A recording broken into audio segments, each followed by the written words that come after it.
Filing of nominations for first-past-the-post system of March 5 polls set to begin tomorrow. Commission launches voter information call centre.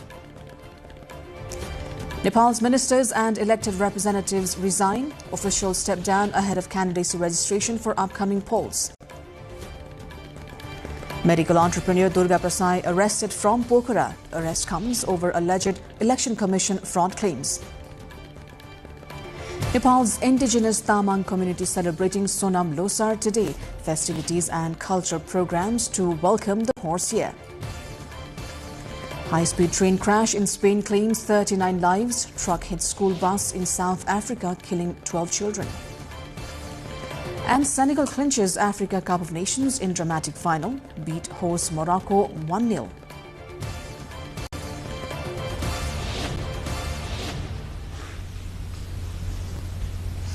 Good evening, I'm Sarah Sapsanamarai and this is NTV World Prime Time News, coming to you live from Kathmandu at 1900 hours Nepal time. Elsewhere, it's 1:15 p.m. in London, 10:15 p.m. in Tokyo and just after midnight in Sydney. Now the news in detail.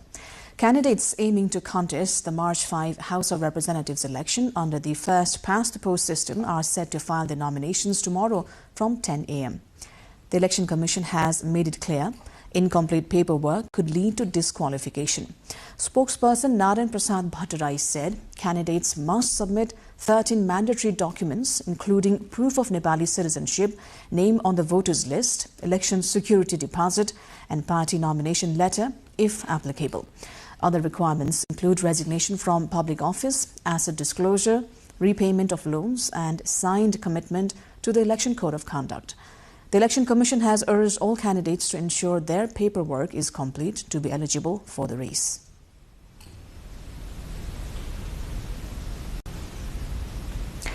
Nepal's Election Commission has launched a call centre to provide information to voters regarding election-related queries. The Commission's spokesperson, Narayan Prasad Bhattarai, has said voters can call the toll-free number 1102 for assistance. The centre has 6 desks allowing multiple queries to be addressed simultaneously.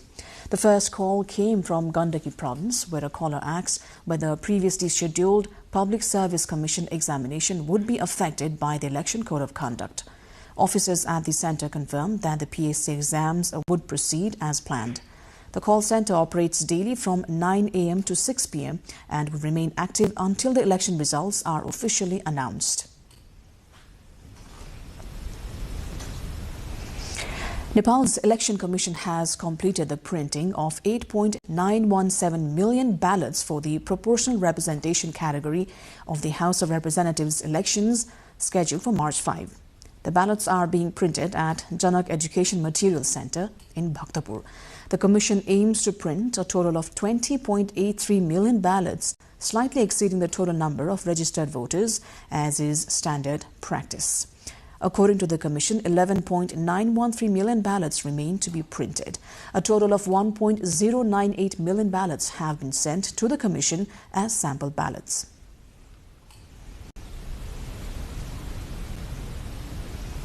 Several Nepali officials, including ministers and local leaders, have resigned ahead of the March 5 House of Representatives election.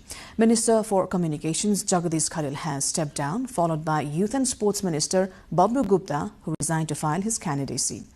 Gupta submitted his resignation via email to the Prime Minister's office and personally informed the Prime Minister and has travelled to Siraha to complete the election formalities. Earlier, former Chief Minister of Madhya Province, Satish Kumar Singh, resigned from the Provincial Assembly. Likewise, Sudur Paschim Provincial Assembly Member Dr. Tara Joshi, Bagmati Province Assembly Member Yuvraj Dulal and Lumbini Province Assembly Member Kanhaiya Bania have all left their posts to contest in the upcoming elections. Kathmandu Metropolitan City Mayor Balinder Shah and Dharan Sub-Metropolitan City Mayor Harkar Rai Sampang also resigned on Sunday ahead of candidacy filing under the first-past-the-post system. The Election Commission is scheduled to begin candidacy filing tomorrow.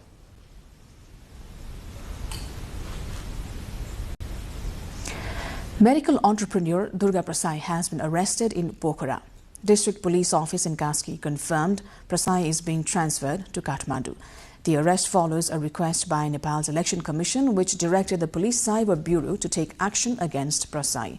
Earlier, he posted a video alleging that a faction of Nepali Congress had paid 520 million rupees to the commission to gain recognition in the party's special convention. It has been stated that Prasai is being investigated in Kathmandu, where the case is registered. Time for a short break now. We will see you back with more updates.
You're watching NTV World, and this is Prime Time News. Nepal's indigenous Tamang community is celebrating Sonam Losar, meaning New Year, by organizing various programs today.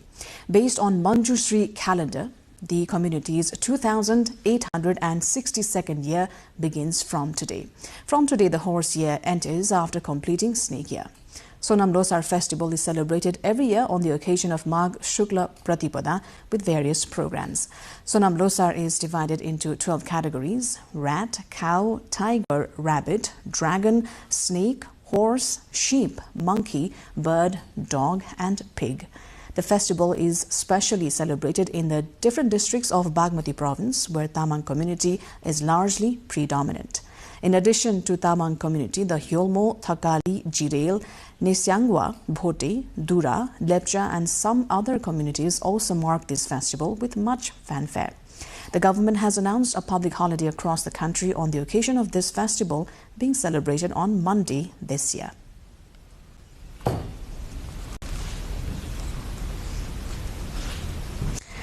Now, gold and silver prices have hit record highs following the threat by US President Donald Trump to impose fresh tariffs on 8 European nations opposed to his proposed takeover of Greenland. A rush into safe havens in early Asian trade, in fact, saw gold hit a peak of $4,690.59 US an ounce, while silver struck $94.12 US. Precious metals are seen as safer assets to hold in times of uncertainty, and the prices of both gold and silver have soared over the past year.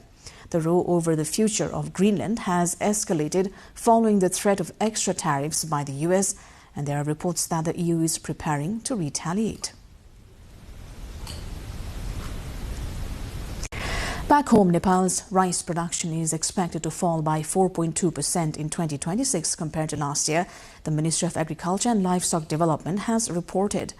The ministry estimates a drop of around 250,350 metric tons, with total production projected at 5.705 million metric tons, down from 5.955 million metric tons last year. The area under paddy cultivation has also decreased from 1.42 million hectares last year to 1.377 million hectares this year. This is a decline of 3.8%.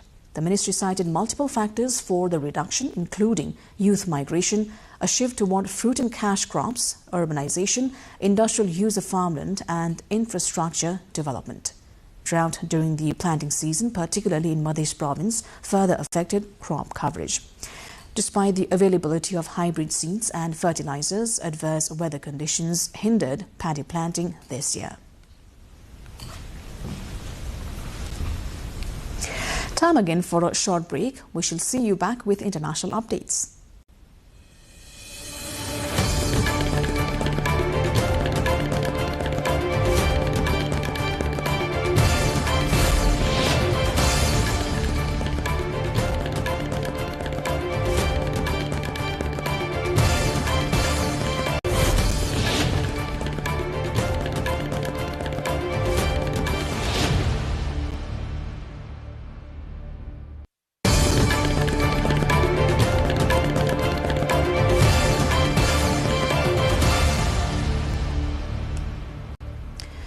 least 39 persons have been killed in a high-speed train crash in Spain.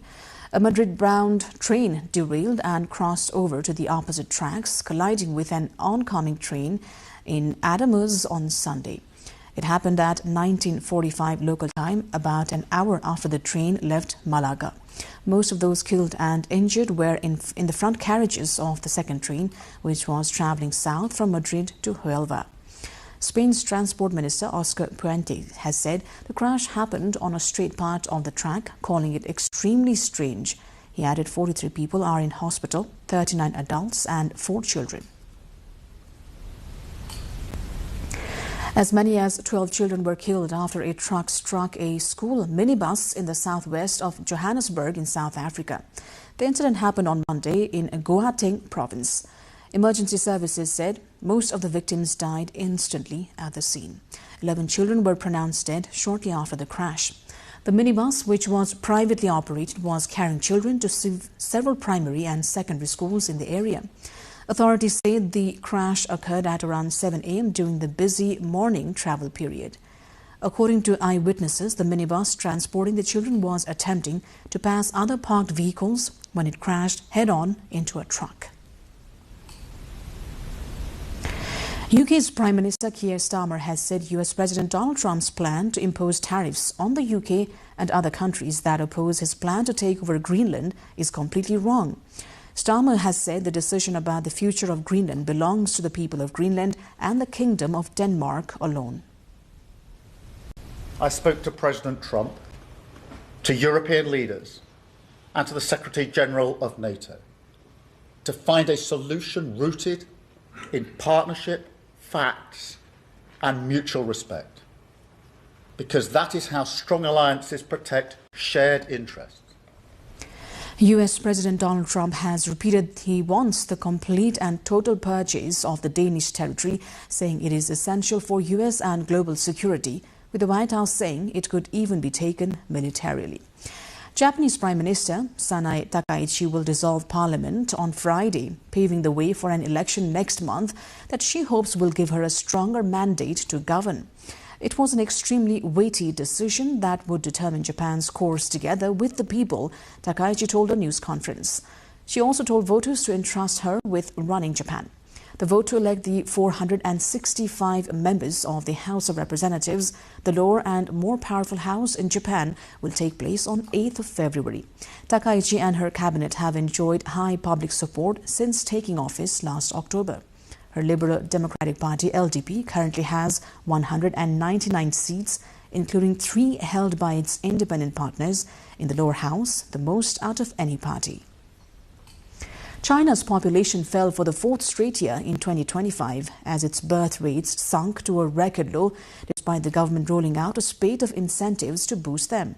The country's population fell 3.39 million to reach 1.4 billion by the end of 2025, marking a quicker decline than the previous year, government data showed on Monday. Its birth rate fell to 5.63% per 1,000. Not percent, but 5.63 per 1,000 people, a record low since the Communist Party took power in 1949, while its death rate rose to 8.04 per 1,000 people, the highest since 1968. Faced with an aging population and sluggish economy, Beijing has been trying hard to encourage more young people to marry and have children.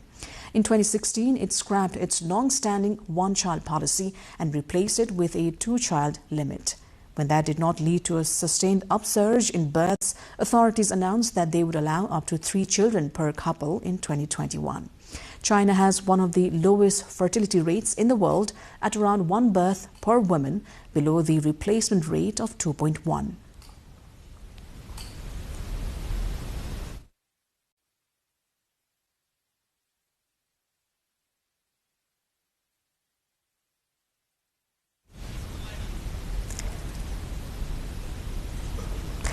We'll go for another breather here, more from the international front at the other side.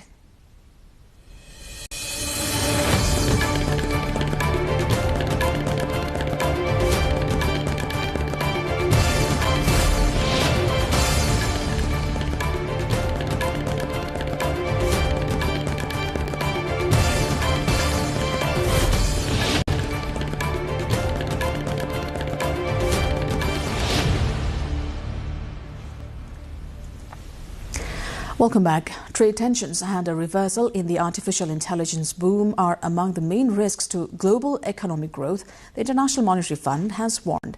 Its comments came in the latest World Economic Outlook, where it described the global economy as steady, with growth expected to remain resilient this year.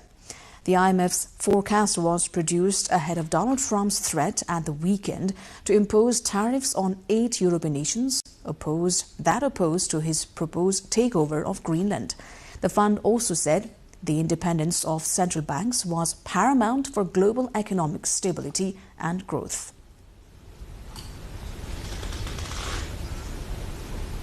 Prince Harry arrived at London's High Court for the start of a closely watched 9-week trial concerning allegations of unlawful information gathering by a UK newspaper group. The Duke of Sussex is among 7 high-profile claimants who argue that journalists and private investigators working for the publisher use illegal methods, including phone hacking and other intrusive techniques, to obtain private information over a number of years. The case is one of the last major legal battles linked to the long-running phone hacking scandal that has shaken the British press. Alongside Prince Harry, other well-known figures from the worlds of entertainment and public life are also bringing claims seeking damages and accountability. The newspaper group involved has denied the allegations, arguing that the claims are either unfounded or too old to be pursued. The trial is expected to draw significant public and media attention as evidence is heard over the coming week.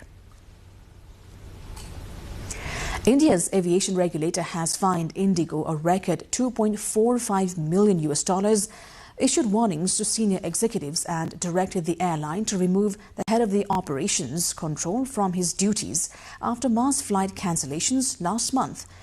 India's largest airline scrapped about 4,500 flights in the first weeks of December, stranding tens of thousands of passengers nationwide and highlighting concerns over limited competition in the world's fastest-growing aviation market.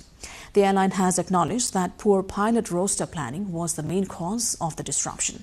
Approved by the Directorate General of Civil Aviation, found several deficiencies at the airline after stricter pilot rest and duty rules came into effect last year, the regulator said in a statement.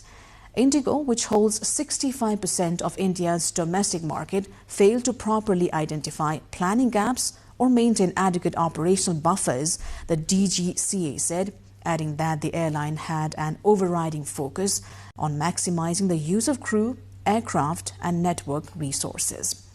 Moving on, Vietnam has made significant progress in conserving the critically endangered white-rumped langur, with the species population in Ninh Binh province increasing 5-fold over the past decade. The white-rumped langur, found only in Vietnam, has an estimated global population of around 450 individuals and is listed as critically endangered. In 2011, scientific surveys showed that just about 50 langurs remained in the wild at the Van Long Wetland Nature Reserve in Ninh Binh, scattered unevenly across the area.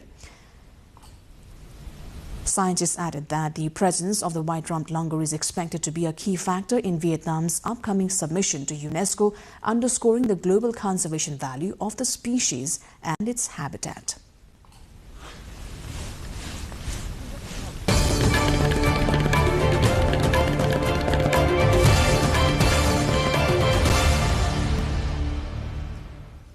Time now for a sports update.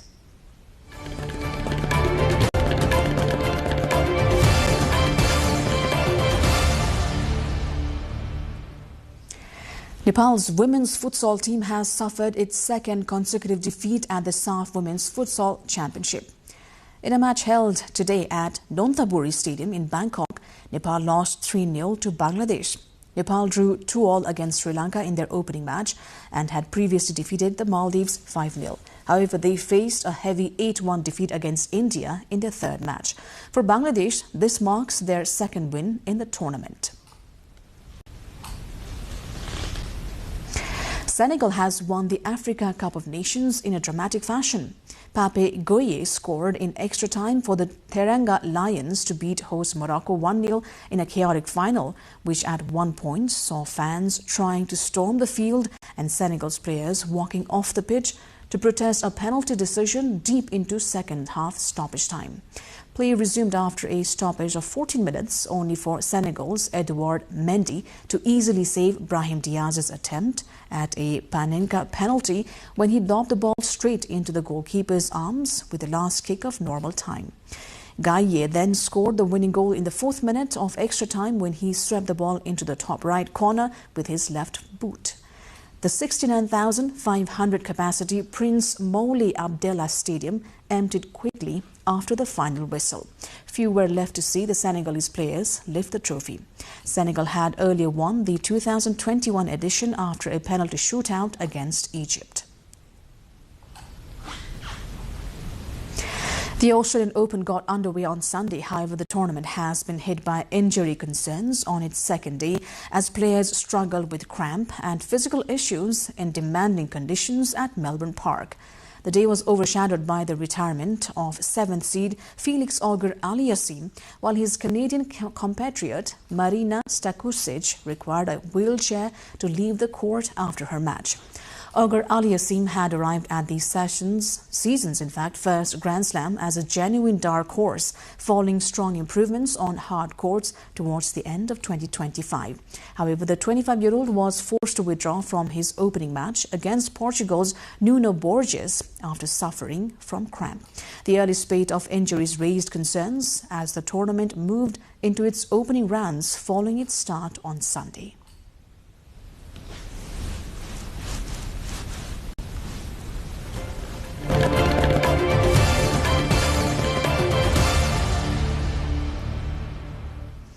And before wrapping up, here's a look at the top stories once again.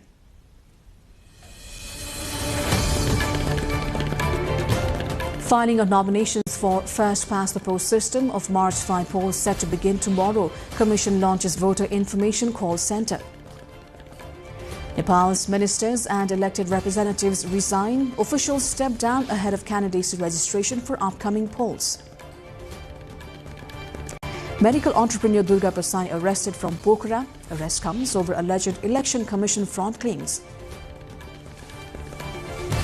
Nepal's indigenous Tamang community celebrating Sonam Losar today. Festivities and cultural programs mark to welcome the horse year. High-speed train crash in Spain claims 39 lives. Truck hits school bus in South Africa, killing 12 children. And Senegal clinches Africa Cup of Nations in a dramatic final, beat host Morocco 1-0.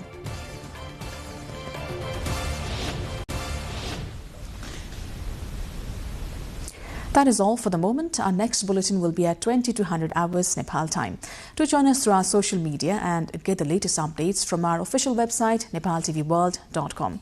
I'm Sarah Sapsanamarai. Thank you for staying with us. Have a wonderful evening ahead.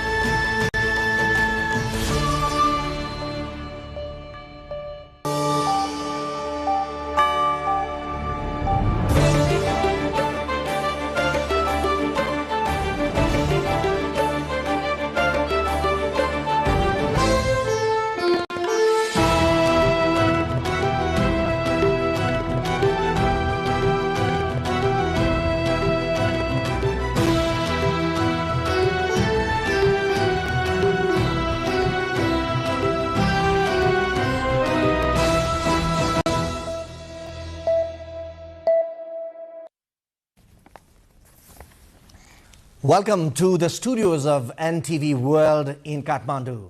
Public Service Broadcasting PSB Nepal's new initiative to make Nepal more visible and audible to the global audience. Welcome on board.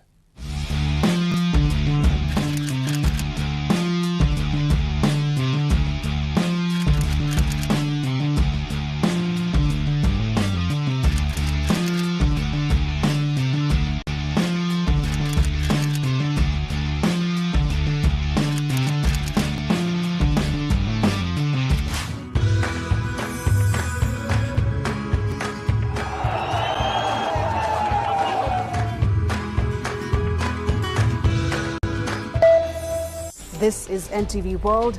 Facts that speak, insights that matter.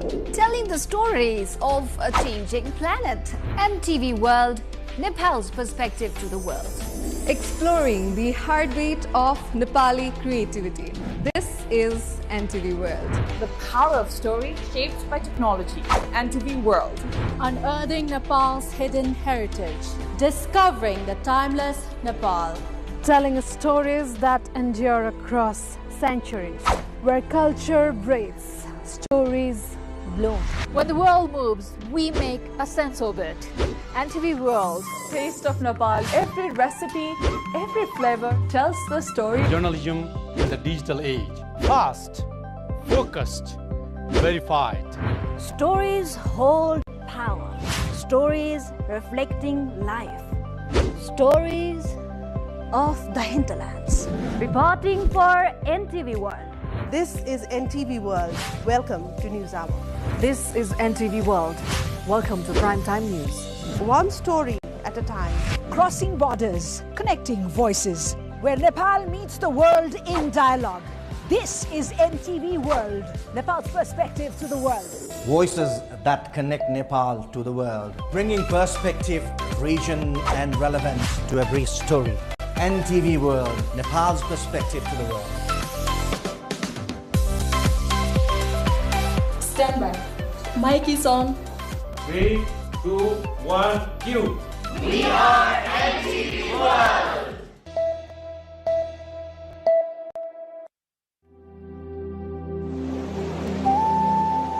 In the natural splendor, the silver-like peaks or the Himalayas glisten.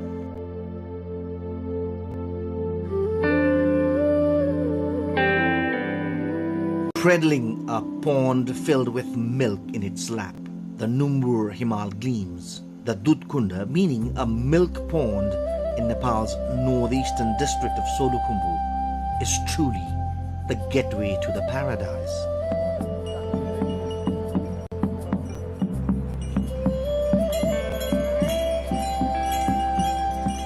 The Numbur, Khatang and Karyalung mountains seem to smile at all times. Adorned with a garland of colorful flowers, the Dudkunda is overflowing as if filled with milk.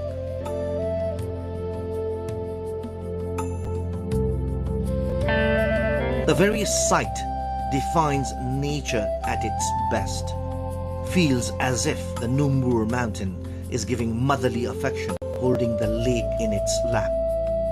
The beauty is so serene and virgin that one fears not to stain it by touching. Indeed, Dudkunda is nature at its purest form.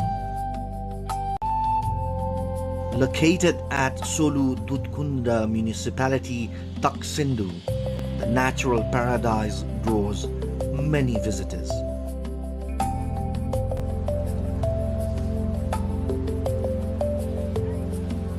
No matter how many words are spent describing it, they all feel inadequate upon reaching there. The name itself is fulfilling and equally sacred. हजारौं नरनारीहरू चाहिँ तीर्थयात्रीहरू दुधकुण्डमा जानुभएको छ। म पनि पुगेर आएँ।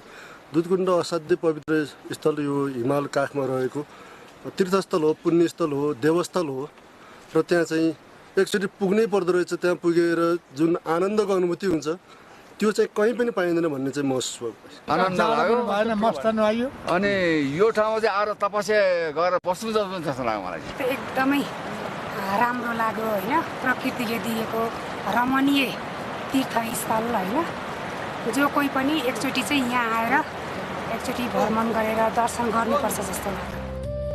Situated at an altitude of 4,531 meters above the sea level, Dudkunda is a sacred pilgrimage site of culture and nature.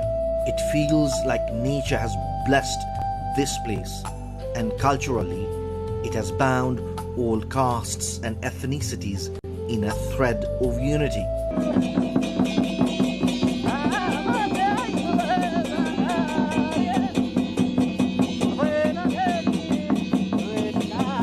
There are various legends and sayings about Dudkunda.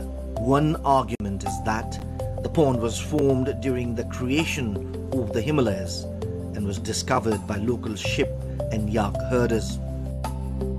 According to another legend, in ancient times, a yak would go to a stone where the pond is located and offer its milk every day. Later, the place was found to be a pond filled with milk, leading to its name, Dudh Kunda.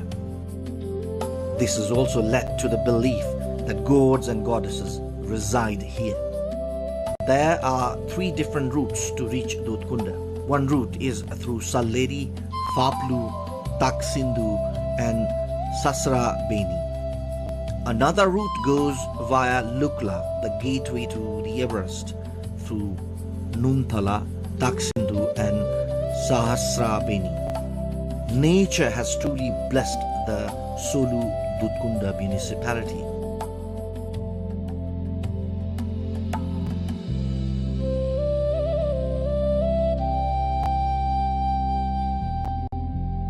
Truly, just like the majestic Mount Everest, Dudh Kunda has the potential to be the destination for everyone in the days to come.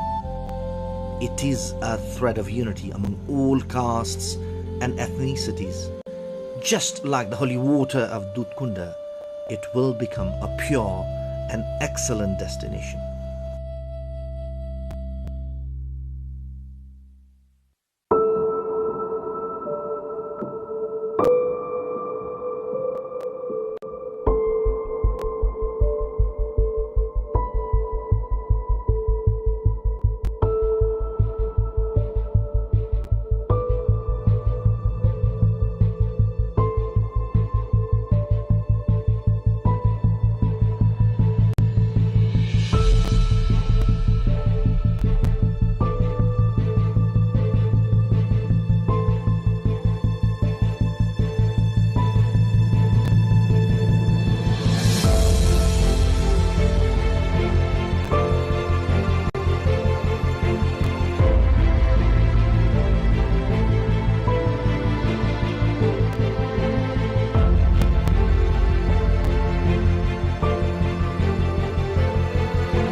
This is The World This Week, your weekly roundup of the latest international events and updates. This is me, Bhavana Casey. In this edition, we bring you the stories making headlines across the globe, from huge anti-government protests in Iran to high-level diplomatic meetings in Beijing and Japan, extreme weather events and remarkable cultural milestones.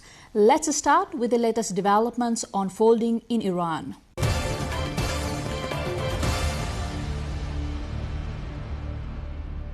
The United States says Iran halted 800 executions of protesters under pressure from President Donald Trump, following warnings from Gulf allies that appear to restrain any U.S. military response. The crackdown comes amid some of the largest anti-government protests in Iran's history, sparked by widespread anger over political repression and economic hardship. Nationwide protests in Iran entered a third week, with demonstrators continuing to challenge the clerical leadership amid a severe government crackdown that has killed thousands, according to right groups and activists. The unrest, which began on December 28, initially over economic grievances including soaring inflation, water shortages and high unemployment, has evolved into widespread political dissent. The unrest has spread from Tehran to major cities and provinces involving workers, students and merchants. Iranian officials have responded with live ammunition, mass arrests and forceful dispersals while maintaining a near-total internet and communications blackout to stifle reporting and coordination among demonstrators. While the government has placed limited economic reforms, officials continue to label the protest as destabilizing efforts fueled by foreign powers. Meanwhile, the United Nations Security Council convened an emergency session at the request of the United States to discuss the escalating crisis, with diplomats warning of growing instability in the region. UN Assistant Secretary General Martha Pobe meanwhile warned that threats of military action against Iran, like those made by US President Donald Trump, increase volatility in the protest-torn country. We note with alarm various public statements suggesting possible military strikes on Iran. This external dimension adds volatility to an already combustible situation.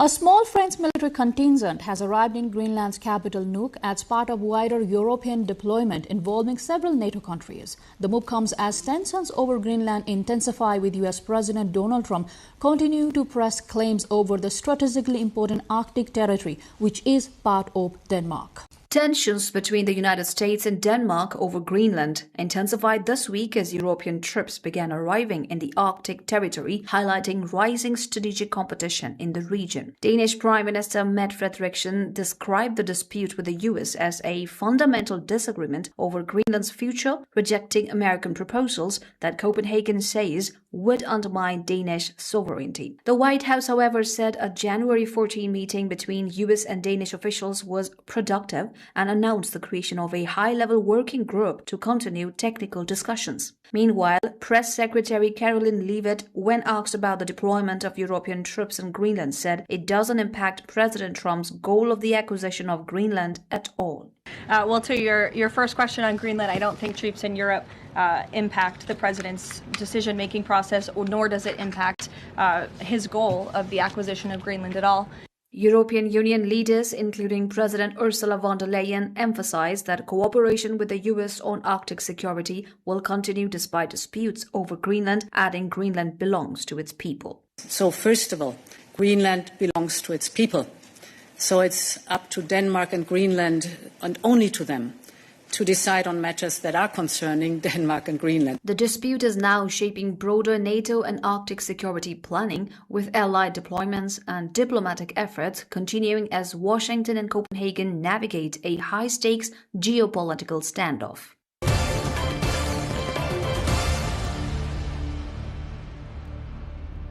Venezuelan opposition leader Maria Corina Machado says she presented her Nobel Peace Prize medal to US President Donald Trump at the White House as the crisis escalates at home following the US capture of Nicolas Maduro. Her symbolic gesture came amid deep uncertainty over Venezuela's leadership and efforts to push for a democratic transition after Maduro's ouster. Trump, who often speaks about his desire to be awarded the Nobel Peace Prize, had expressed displeasure when it was given to Machado, and she decided to accept the honor last year. Machado said last week that she would share it with Trump, but the Nobel Committee later clarified that it was not transferable. Trump expressed his gratitude in a social media post, saying the move was a wonderful gesture of mutual respect. However, the US president has declined to endorse Machado as Venezuela's new leader, despite her movement claiming victory in 2024's widely contested elections. Trump has instead been dealing with the acting head of state in Venezuela, Delcy Rodriguez, Maduro's former vice president. Meanwhile, interim President Delcy Rodriguez asserted her government is not afraid of diplomatic confrontation with the United States, signaling defiance even as Washington plays a central role in shaping the country's future. In Maduro's absence, Rodriguez delivered his State of the Nation address to Parliament and received loud applause. She also called for national unity to defend Venezuela's sovereignty on the diplomatic battlefield. Maduro and his wife Celia Flores were taken into U.S. custody and subsequently transported to the United States to face charges after the United States launched a large-scale military operation in the early hours of January 3.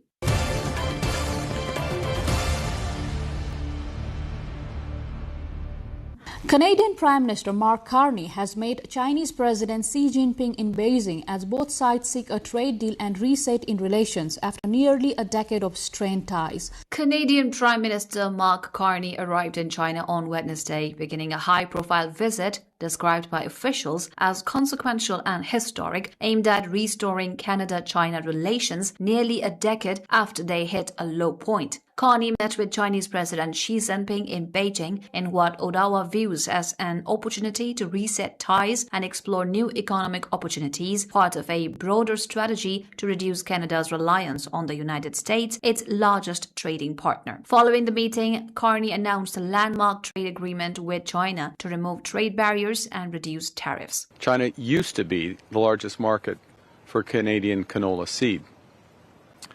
We want to not just return to those levels, but to surpass them. And so I'm pleased today to announce that Canada and China have reached a preliminary but landmark trade agreement to remove trade barriers and reduce tariffs. By March the 1st, Canada expects that China will lower tariffs on Canadian canola seed to a combined rate of approximately 15%. And to help deliver the full potential of these partnerships and bring down costs for Canadians, Canada has agreed to allow up to 49,000 Chinese electric vehicles into the Canadian market, with the most favored nation tariff rate of 6.1%. The visit follows comments by President Xi Jinping that relations between the two countries have undergone a turnaround since his meeting with Canadian Prime Minister Justin Trudeau at a summit last November. Canada-China relations soured sharply in 2018 after the arrest of a top Huawei executive, triggering diplomatic tension that persisted for years.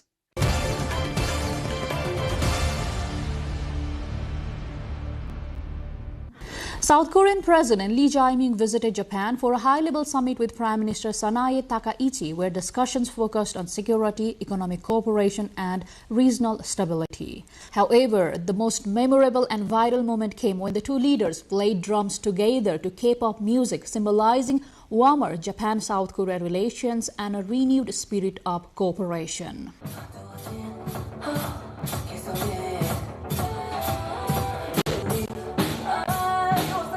Japanese Prime Minister Sanae Takaichi and South Korean President Lee Jae-myung concluded the first day of their high-level summit in Nara with an unexpected cultural diplomatic gesture. The two leaders played drums together to K-pop music, including BTS's Dynamite and Golden from the K-pop Demon Hunters, in a short session captured on video by the Japanese Prime Minister's office. The impromptu performance followed formal talks aimed at deepening cooperation on security, economic ties, and regional stability amid broader tensions in East Asia. Takaichi, an avid drummer and former college band musician, organized the session and guided Lee, who she said learned despite having little prior knowledge. Lee later described fulfilling a long-held dream of playing the drums, a symbolic moment of personal rapport between the two heads of the government. The drum session attracted significant international attention as a symbol of more cordial phase in Japan-South Korea relations, projecting a message of cultural connection alongside traditional policy negotiations. The leaders reaffirmed commitments to joint security cooperation, continued dialogue, and subtle diplomacy, with Takaichi expected to visit South Korea next as both capitals seek to navigate shared challenges, including North Korea's nuclear program and strategic competition involving China and the United States.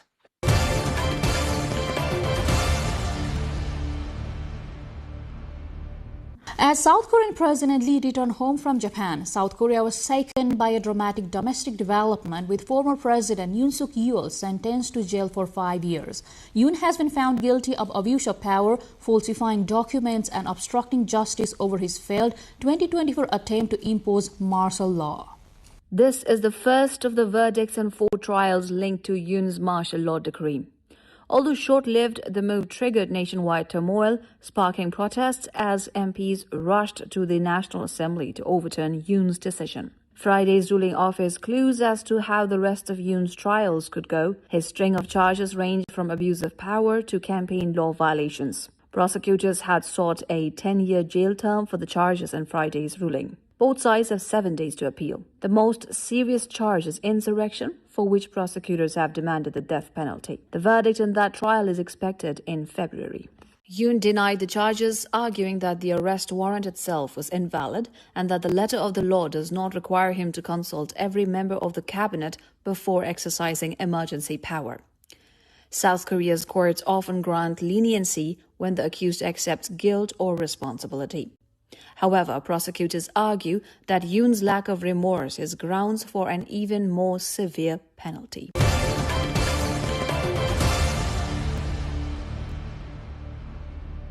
Scientists say 2025 was the warmest year ever recorded, with global temperatures averaging 1.47 degrees Celsius above pre-industrial levels and the past 3 years breaching the Paris Agreement's 1.5 degrees Celsius threshold for the first time. Experts warn that the extreme heat will intensify, raising concerns as global climate targets slip further out of reach despite international pledges to curb emissions. The planet sweltered through the third warmest year on record last year, European scientists have said, and no relief from the heat is expected in 2026. The average global temperature was 1.47 degrees Celsius above the pre-industrial level in 2025, making the last 11 years the warmest ever. Data released by the European Centre for Medium-Range Weather Forecasts showed on Wednesday. Last year was just 0.13 degrees Celsius cooler than 2024, the warmest year on record, and 0.01 degrees Celsius cooler than 2023, the second warmest, according to the Intergovernmental Weather Monitor. For the first time ever, the average temperature during 2023 to 2025 exceeded the 1.5 degrees Celsius limit set out in the Paris Agreement over 3 years. The UK Met Office said separately that its data also showed 2025 as the third warmest year on record. Director General of European Centre for Medium-Range Weather Forecasts, Florian Papenberger, said heat waves are one of the biggest silent killers in our society and could get more extreme. Very warm years, the warmest years on records. The last 3 average years are above the 1.5 degree, if you take the average of the last 3 years. So that's really the three key messages of that. Heat waves are one of the biggest silent killers in our society, and we do see this fairly often. And these type of events could then get more extreme and therefore have a direct impact on particular vulnerable populations in that sense. Just one of the examples. Nearly 200 countries pledged to limit the long-term rise in global temperatures to 1.5 degrees Celsius, equivalent to 2.7 degrees Fahrenheit, at a landmark summit in Paris in 2015. But the planet's continued warming has left that goal in serious doubt. The US, the world's second biggest emitter of greenhouse gases, announced early last year that it would exit the Paris Accord in one of President Donald Trump's first acts in office. China, the world's top polluter, in September announced a target for cutting emissions outright for the first time, but the goal was widely panned by climate experts as inadequate. In October, the United Nations Secretary-General, Antonio Guterres, said the planet would inevitably overshoot the 1.5 degrees Celsius threshold as he stressed the need for early warning systems to protect communities across the globe.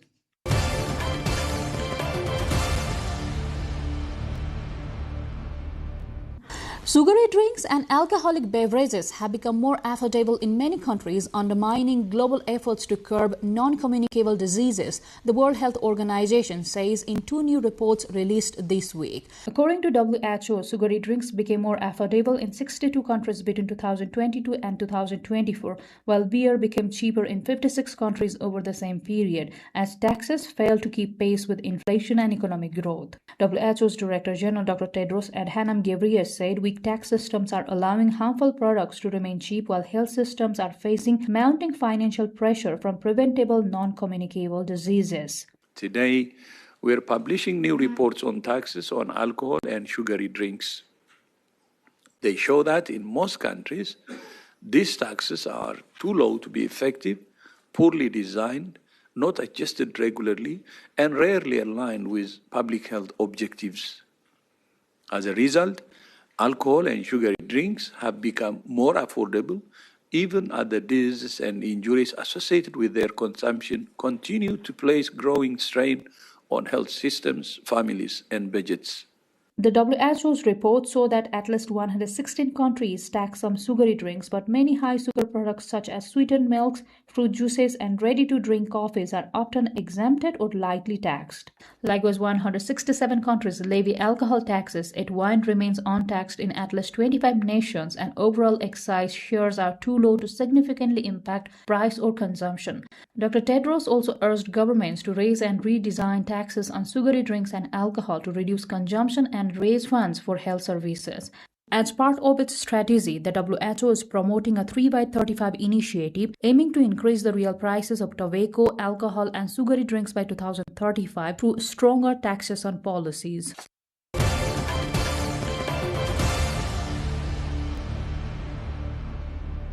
In a historic leap for Nepal's space ambitions, the nation's first fully student-developed satellite Munal was launched this week from India's Satish Dhawan Space Center. But the moment of triumph turned bittersweet as the mission suffered a critical failure mid-flight. The project still marks a significant step in Nepal's space science development. At exactly 10:32 a.m. Nepal's Standard Time on Monday, the Indian Space Research Organization's PSLV C-62 rocket soared into the skies Sri Sriharikota, carrying with it the hopes of a new generation of Nepali scientists. 2, 1, 0. S-139 motor and both strap-ons ignite. Here's the pillar of fire meets the canvas of blue. PSLV C-62 carrying the umbilical tower, a majestic liftoff. Among the 16 payloads on board was Munal, a 1U CubeSat designed and built entirely by Nepali high school students. Developed over 2 years at the Space Systems Laboratory of Kathmandu University High School, the Munal project brought together 9 students from across Nepal under the mentorship of Antariksha Pratishthan Nepal, or the APN, and in collaboration with NAST and ISRO. Named after Nepal's national bird, the Munal satellite was built to monitor air quality and atmospheric data, aiming to support environmental research and STEM education. It was also a symbol of Nepal's growing capabilities in space technology. But just minutes after its launch, ISRO confirmed a third stage anomaly in the PSLV C-62 rocket. We had attempted the PSLV C-62 EOS N1 mission. The PSLV vehicle is a 4-stage vehicle with 2 solid stages and 2 liquid stages. The performance of the vehicle close to the end of third stage was as expected. Close to the end of the third stage, we are seeing little more disturbance in the vehicle roll rates, and subsequently there is a deviation observed in the flight path. We are analyzing the data and we shall come back at the earliest. The vehicle deviated from its intended trajectory, and all 16 satellites on board, including Munal, are now feared lost. This marks a significant moment in Nepal's space history. While the mission did not reach orbit, the achievement of building and launching a satellite entirely by Nepali students is unprecedented. Nepal's journey into space began with Nepali Sat-1, launched in 2019 under Japan's BIRDS 3 program. The satellite was built by Nepali engineers including Avas Maske and Hariram Shrestha in collaboration with an international team. In contrast, Munal is the first satellite developed entirely within Nepal by high school students using local resources and expertise. Despite Monday's setback, the Munal mission has already inspired a new generation of Nepali innovators.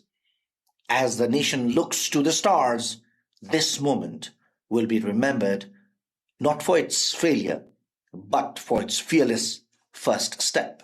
It is a confirmation from the range operations.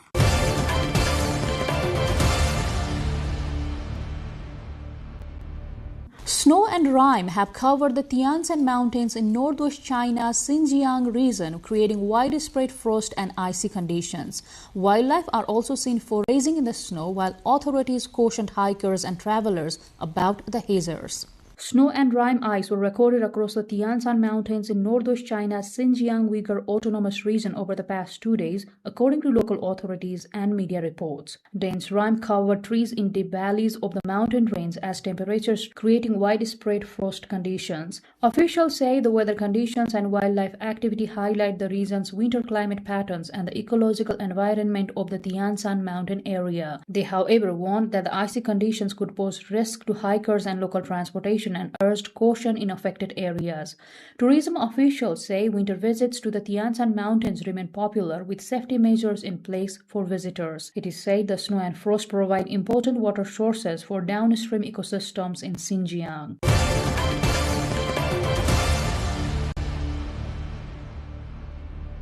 A traditional Afro-Brazilian festival was held in Ouro Preto, Brazil, with participants parading through the historic city to honor Catholic saints and Afro-Brazilian figures.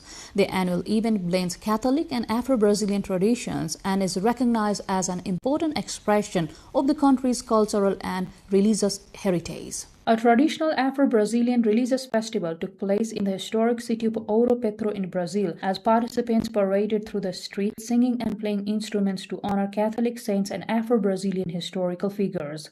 The event honored the figures who were enslaved by the Portuguese during Brazil's colonial period. The festival, which blends Catholic practices with Afro-Brazilian cultural traditions, reflects the historical role of Black brotherhoods in preserving African identity and religious expression during slavery in Brazil. Local authorities say the procession took place without incident and attracted residents and visitors to the city's historic center. The festival is held annually and is recognized as an important expression of Afro-Brazilian cultural and religious heritage. Organizers say the event aims to preserve traditions passed down through generations.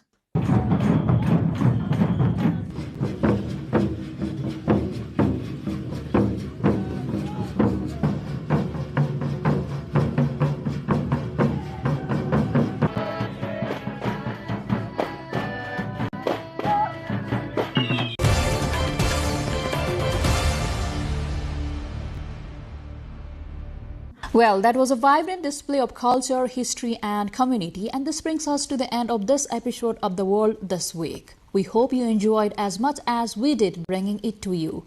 We shall see you again next week with a new episode. Also, do follow us on our website www.nepaltelevision.com and our social media handles as well as our YouTube channel. Till then, take care and bye-bye.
This is Geopod on NTV World. I'm Shivani Thapa Bosnath, and in this episode, we ask questions on democracy.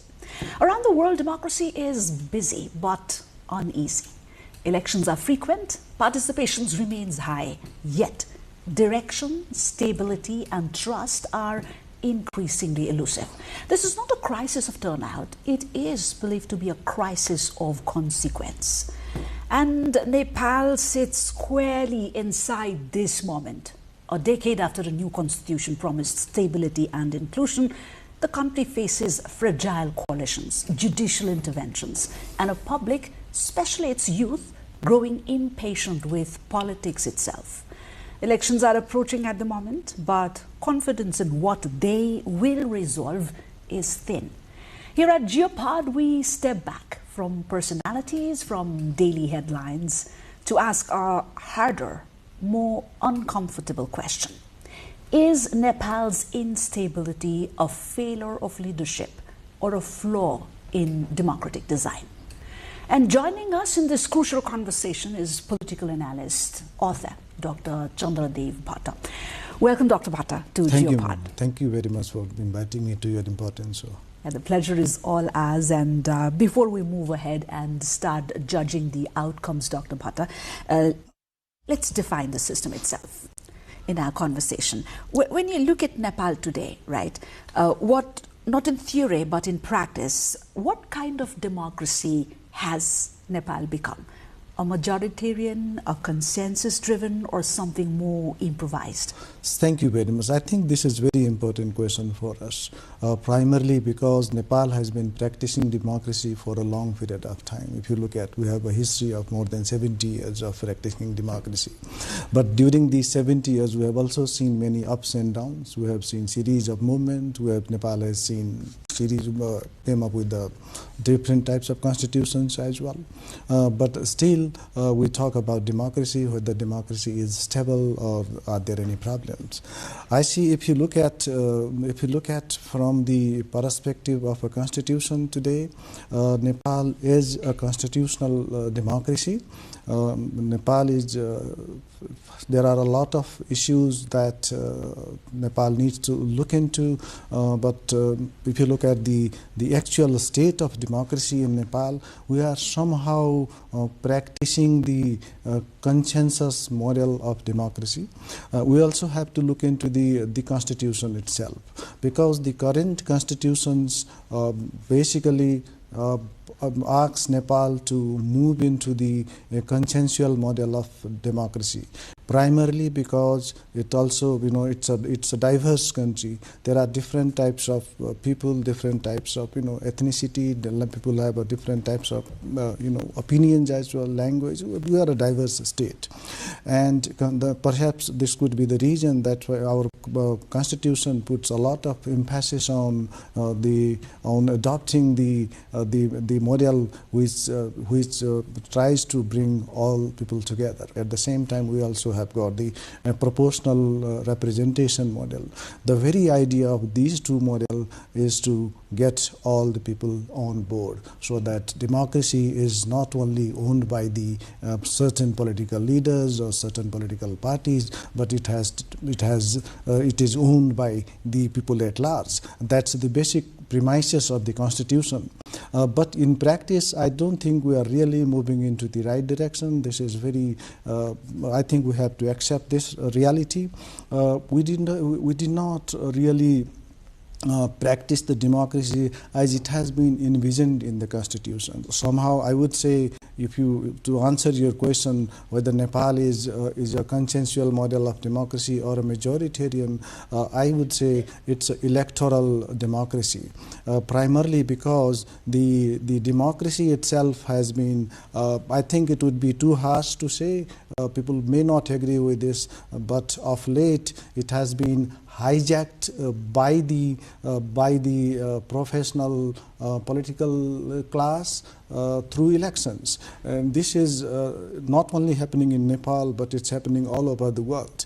That's why we see a lot of disenchantment towards democracy everywhere in the world. It has nothing to do with the system per se, but it's the way it has been practiced. So you would say this is largely an outcome of political behavior rather than by design in the constitution? It's not really, it's basically a political culture that has been developed over the period of time, not only in Nepal, but we see in other parts of the world as well.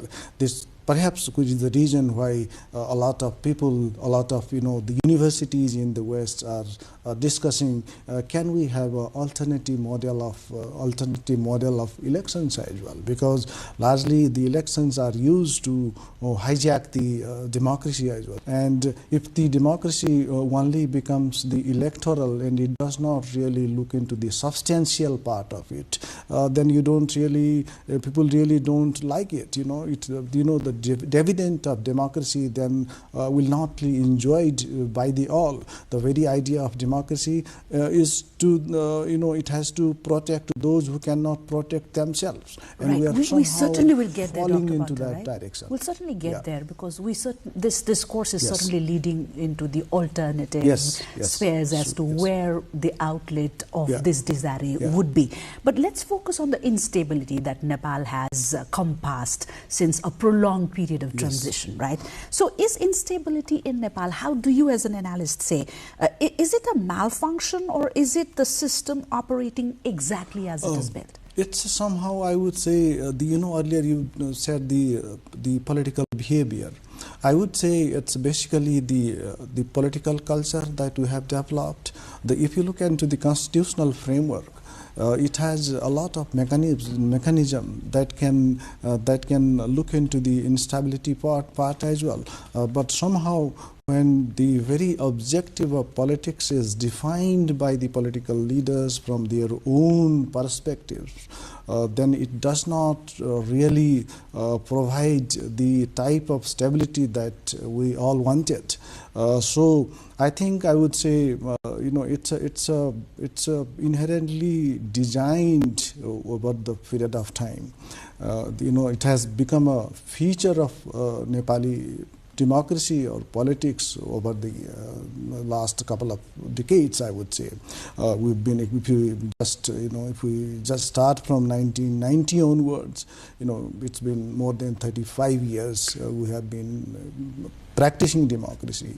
But if we look into the history of during these periods as well, we have seen many governments, and we have witnessed different types of instabilities, not only the governmental instabilities, but also instability, constitutional instability, legislative instability, executive instabilities. These all types of instabilities are there. So they can be managed, they can only be managed through the democratic political culture, democratic political behavior, which somehow is missing in our political class. The political class somehow is not really exercising that part. Also, the constitutional provisions are there. Through constitution as well, we can also manage the instabilities. But the fact of the matter is that somehow, often, the political class, political leaders, they try to define the laws also from their own perspectives. That somehow puts us in a very, very difficult situation. So I don't blame the system per se. It's basically the political behavior, political culture that we have developed over the period of time, which has been creating a lot of problems. The frustrations towards democracy. People think that it's not really delivering. So delivery can only come when we are really committed towards it. So that level of commitment is not really. Let's move to delivery, Dr. Bhatta. Let's move to the center or the core or the soul of democracy, elections, right? You've already mentioned there has a time has come where people are looking for alternative electoral practices. Even the political class have been emphasizing on the need for a reform, right? So in this scenario, as we look back and look at the many number of elections that we've had in a very short period, how do you as an observer or an analyst see, do elections in Nepal, did they fail to generate political clarity? Or what was the problem? I don't say like that. I would say like this. I think elections are quite important for democracy. They certainly produce legitimacy because without a legal legitimacy, you cannot really govern. In order to be in that place, helm of the governance, one has to have certain legitimacy. So elections are Nepal certainly providing legal rational legitimacy, but they have failed to produce, I would say, the political legitimacy, primarily because their elections are producing the government, but these government are not really being able to make the policies. The clarity, political clarity comes through the policies. So if you don't have a policy that aligns with the democratic values and principles, that creates a problem. So they do provide a clarity, legitimacy, but somehow these clarities are not really put into practice. So there is a clarity because political parties go to election, they have a manifesto, they have a programs, they have everything, they talk everything under the sun. So everything is in their manifestos. But the problem arises once you are elected, you become a minister or you become a member of parliament or you occupy that space, the political space or the position, then you don't really, the political class, which is not, it's not happening here only, it's happening in other parts of the world as well. The accountability is the most important part. Government has to look into. Right. So the issue is in delivery and being accountable. Right? Accountability. Yeah. No matter what the system provides, yes. If you fail to deliver, if you fail to be accountable, then that's where it certainly negotiates itself into paralysis, a sort of paralysis or frustration. Right? Now this brings us to the engine room of Nepali politics, Dr. Bhatta. If you remember that last time we met, we were talking about Nepal's coalition culture, and this was before, well before the transition and the movement happened, right? Yes. But if you just pan through the world, you would certainly agree coalition has become a new norm globally, course, right? Yes. Not the exception, of course. Why has coalition government in Nepal produced immobilization rather than compromise? I think this is one of the most important questions, and I would say this is the question of our time, and we should try to answer this question. Because as you said, coalition has become a norms now, not only in Nepal but in many other countries, even the Western developed democracies. If you look at the Western Europe, they have been practicing coalition culture for a long period of time, right after the Second World War until today. Germany is governing through the coalition parties only. Coalition government has been there, and in Netherlands, after the election, they only expect coalition government. They don't have any other alternatives. So it's happening everywhere. In South Africa, 1994. So majority of the countries today are practicing coalition culture, and I don't think there are very slim chances that a single party will come into the politics and will with absolute majority, because in today's world the issues are different. We don't have a common. People have got their own interests, own issues, and the ideological political parties are becoming weaker, because in the past there used to be ideological political parties, and under the ideology they used to garner the majority, but we don't have that situation today. It's a fragmented issues, fragmented situation. So I think then, but still there are some countries which have successfully governed through coalition culture, and some countries who have really done miserably failed. I would say we have been practicing coalition government, at least I would say from 2000, 2005, 6, and even before that. But somehow our coalition culture is not really based on certain principles, because we need to have principles for that. We need to have a coalition framework. Why do we want to come together? That has not really been worked out in the past and clarified. Coalitions are largely built around the power sharing agreements only, and we don't see much of a discussion related to policies. So if the coalition governments are only formed on the basis of power sharing agreement, they don't really succeed.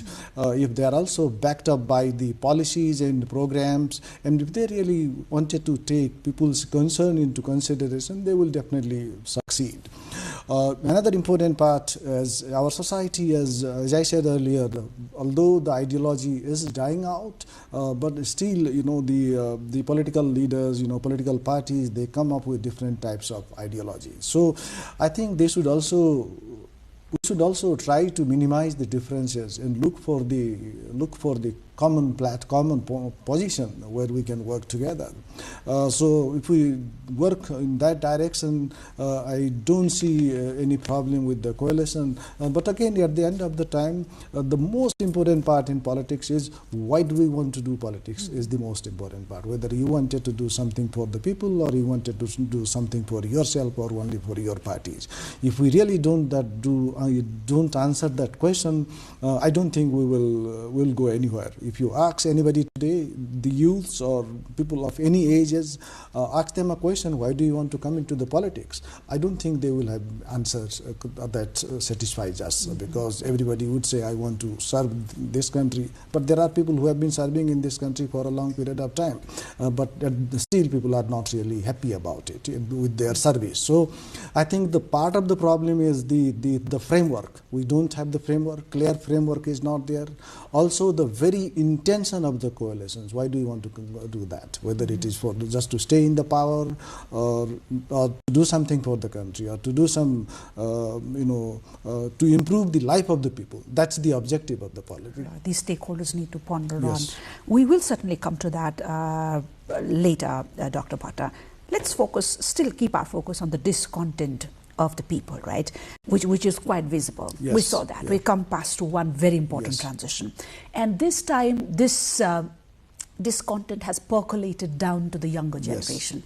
Generation which should have been engaged in their skill development, capacity development, they're now taking to the street. But the issue of concern, I believe you would agree with me, is the discontent remains or is visibly very fragmented even in that mass, right? So what does this fragmentation tell us? That's very true.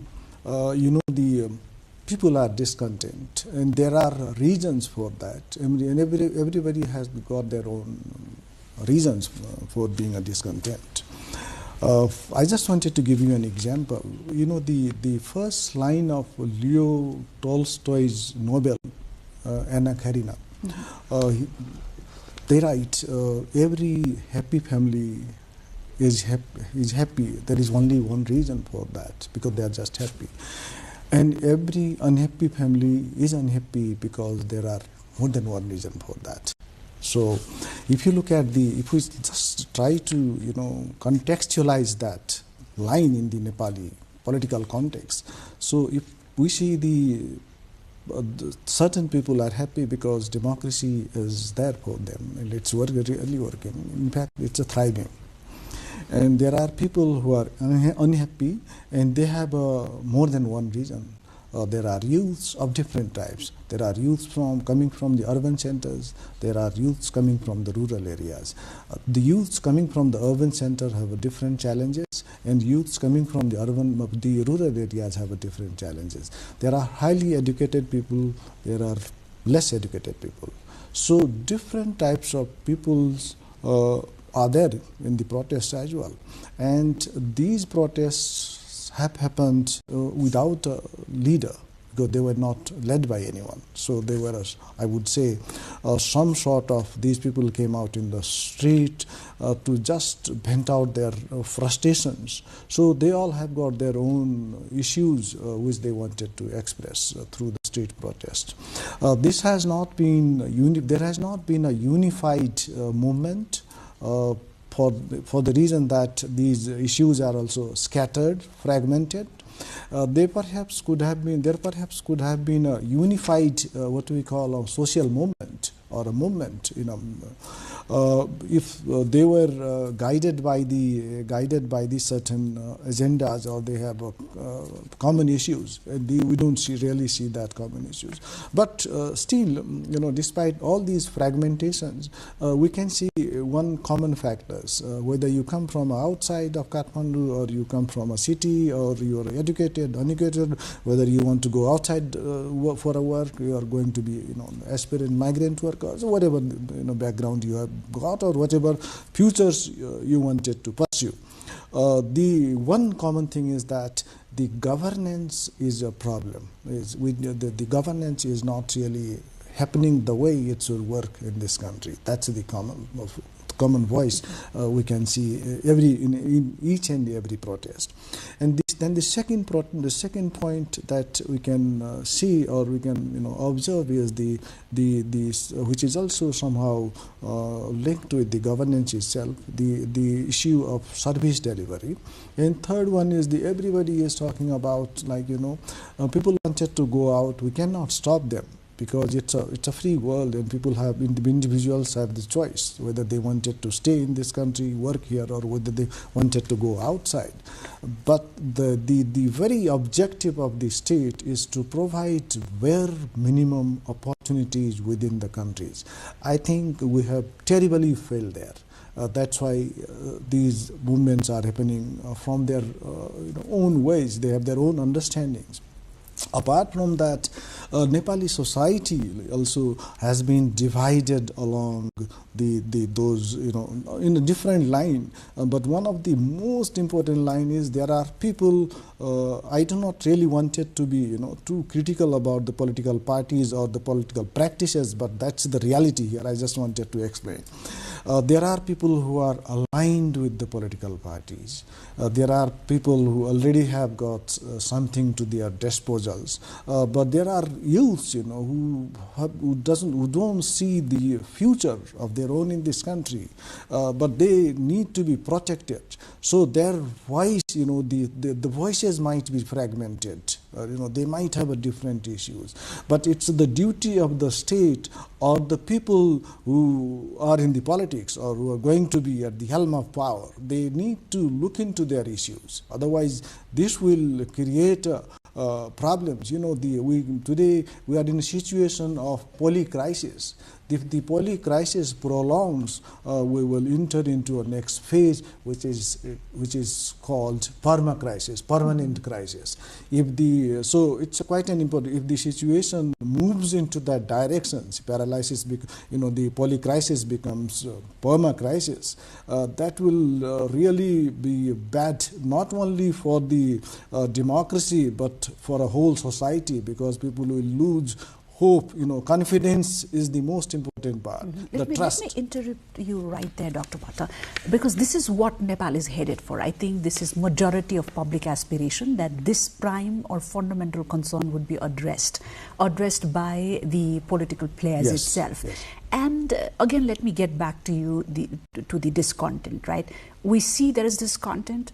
It's fragmented, of course, for the very reasons that you've shared. But this is not just about discontent and not only about anger. It's also about the absence of political alternatives, right? Yes. This has been long sought, but from here, how do you foresee the future? This is, I think you've linked it very nicely, because we're entering into the next phase of our discussions, because this discontent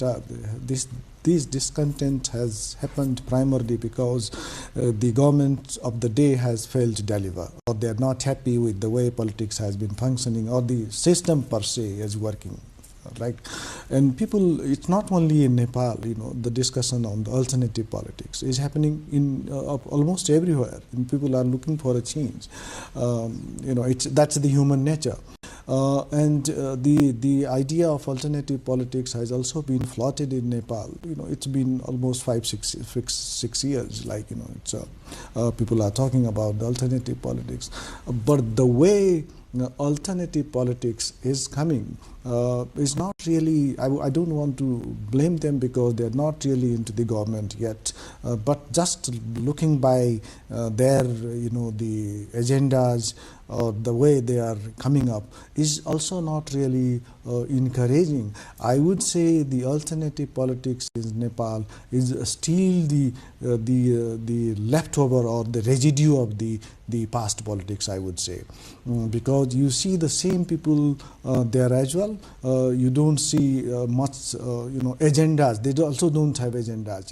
The clarity, the political clarity is also missing there. The alternative politics is basically building around the unsuccess or the failure of the older political class, and it's operating on the binaries. Basically, we are good people and they are bad people.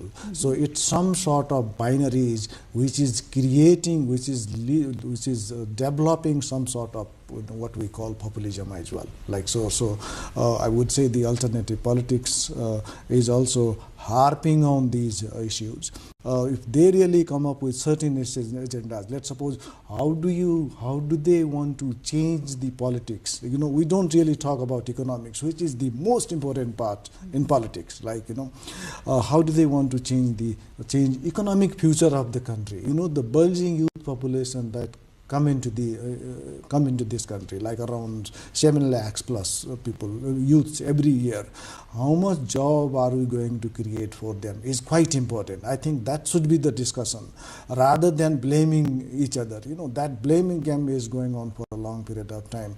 Old class is blaming the new class for creating instability, for destroying the system, whereas the new class is saying that these people have destroyed us, they have finished everything. So I don't think this is not really going to lead us anywhere.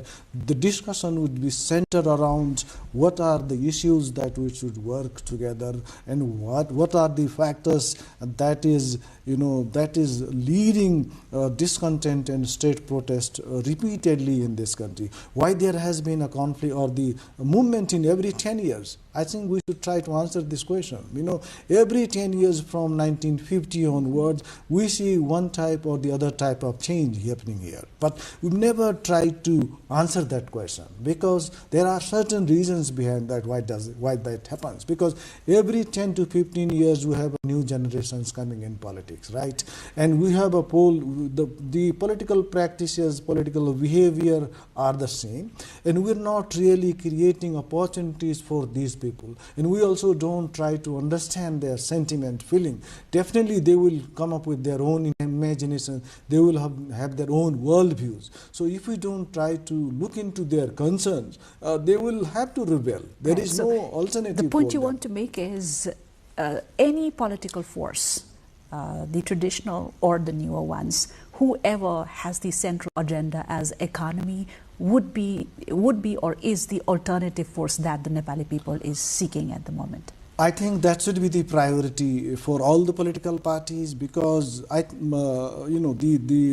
have a constitution. We are a democratic state. Even the modern democracy was not there. The countries like us have been practicing democracy for ages, right? We don't have to say that we just have practiced democracy. It's been it's a very short history. I don't buy that argument, because the very the very spirit of this society is democratic society. Like, it's only that we need to but the situation has changed over the period of time. Political economy is changing. We really need to adjust the society, the aspirations of the people with the changes that are happening within the country and that are happening outside the country as well, because we cannot remain aloof from the outside world. So that should be the, I think, priority. And the stability, we've been talking about stability for a long period of time. Stability alone provides, it does not guarantee there will be a prosperity. To be a prosperous country, to have a citizen who can have some hope in the hope, I think we need to work in that direction, and economy is the most important part. But sadly enough, I would say, we've not really been able to do the three things. First, the political management. It's been going on for a long period of time. There are countries which have come into the world limelight, I would say. They are younger countries, I would rather say. They've not really, they have moved ahead. We've not really been able to manage the politics. The second one issue is the survival function of the state, I would say. Survival means survival of its people and survival of the sustainability of the system and the state. I think we also need to work in that direction. Right. So at this point of time, when Nepal is looking forward with a lot of hope and maybe a little grim on side. Some are calling this situation, the situation we are living at the moment, as chaos. Some say it's a new dawn, right? From an expert's lens, what would you call this situation? Is Nepal experiencing democratic fatigue or democratic maturity? I think it's everything would depend. I think that you get the two interesting words in your question, the chaos and dawn. It depends how you look into the things. It's entirely depends on the way people try to interpret it. But I would say we have to be pessimistic about the future. If we don't have pessimism, I don't think we have to be optimistic. Sorry, not pessimistic. We have to be optimistic about the future of the politics. The change, the chaos can be managed, and we can come out of this crisis, provided that the political class, whether they come from a new parties or new groups or the old ones, they should come together. And they can, if they work together for the country, for the people, I think there is a lot of hope. There is a lot of optimism, not always a pessimism. And change, change is the nature of the society, and change is that's the only thing which is permanent. Change is the only permanent. So I don't see much of a problem, provided that political parties and all they work together and they work for this country, and they manage the, we're not fighting with outsiders. The struggle is within the country and within our own people, the political parties, whichever background you come from. So that part has to be managed. That's what I would say. Yeah. Right. So wherever we are, at whatever point, optimism is very, very pivotal. That's right? most important. And again, this brings us to a very, very pivotal concern, because legitimacy doesn't, disappear very quietly. Yes. Now, let's talk about the viewers outside Nepal, Dr. Bhatta. Why should they care about this political adrift here in Nepal? I think it's quite important for Nepal as well as for them to look into what is happening here in this country. At least I would say for three reasons. First, is Nepal's geographic locations, which is quite important, and the way geopolitics is developing, not only in this part of the world, but in other regions as well. The second is the regional stability, I would say. That is also quite important. If anything happens bad in this country, if Nepal becomes too unstable and goes for a long period of time, that will create instability in the region as well. Third, there is something called, the global goods, I would say. Democracy is a global good. It's something that, universal values. And Nepal is just coming out of, from the, it's a post-conflict society. We went through 10 years of insurgency, and during this period of time and during the constitution writing process or the peace process, international community has provided a lot of support to Nepal as well. So if Nepal moves back, if Nepal slides back, or if it reverts to the conflict or problems, political instability, it will not be good for the international society as well. And it has to be, if the instability keeps on, it becomes the normal practice in this country, instability. I think that will also create a problem for a broader, in a broader geopolitical context. So it's quite an important. Also, in today's globalized world, Nepal's political problem is not only Nepal's problem. That becomes a global problem as well. Everybody is quite concerned about it. Just the classic example I just wanted to give you is the, what happened in recent, in West Asian countries, which conflict has been there for a long period of time, or what has happened in Venezuela or any other parts of the country.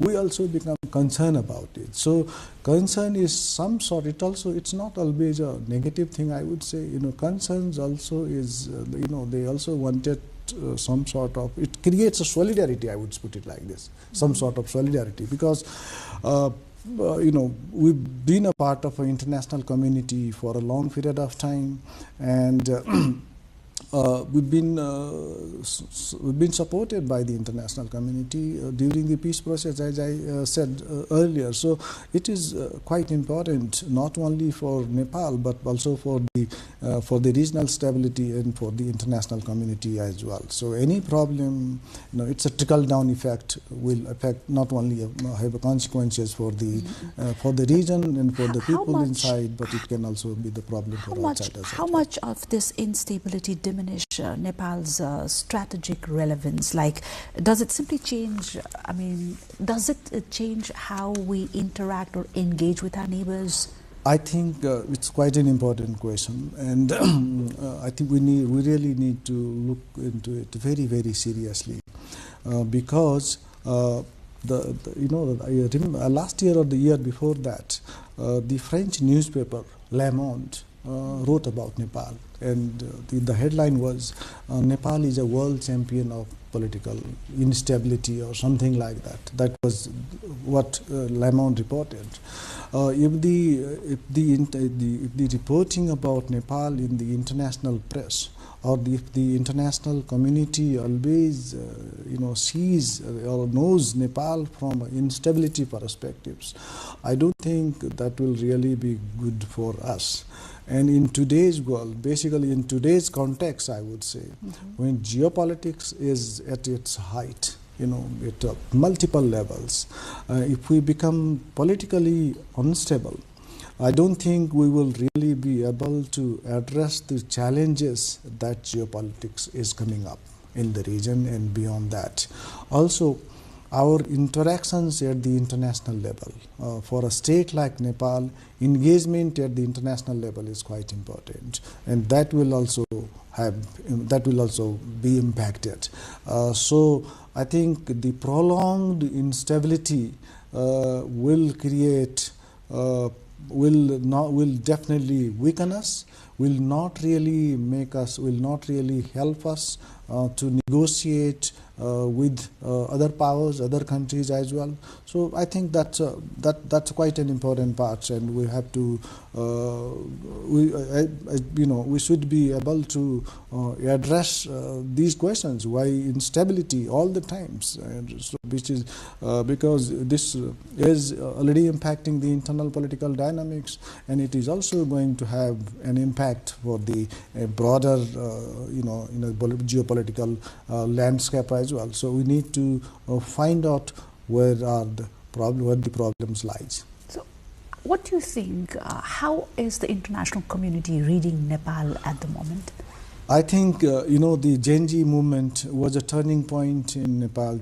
I think in a recent political history.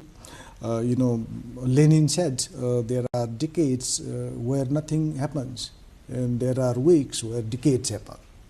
And many things happen. If you look at during the 24 hours time, many things happened in this country, and I don't whether people may not agree on it, but the institutions were become basically very weak as well. Since then, the way international community looks into Nepal is not that really encouraging for us. If you look at the problems that happened in the streets and the state takeover, it would be too harsh, but it's a kind of a state takeover from the street, which is not really a positive sign. If it becomes a trend or norms in the future, I think that will be really, really problematic for us, for a democratic stability or any type of stability that we aspired for.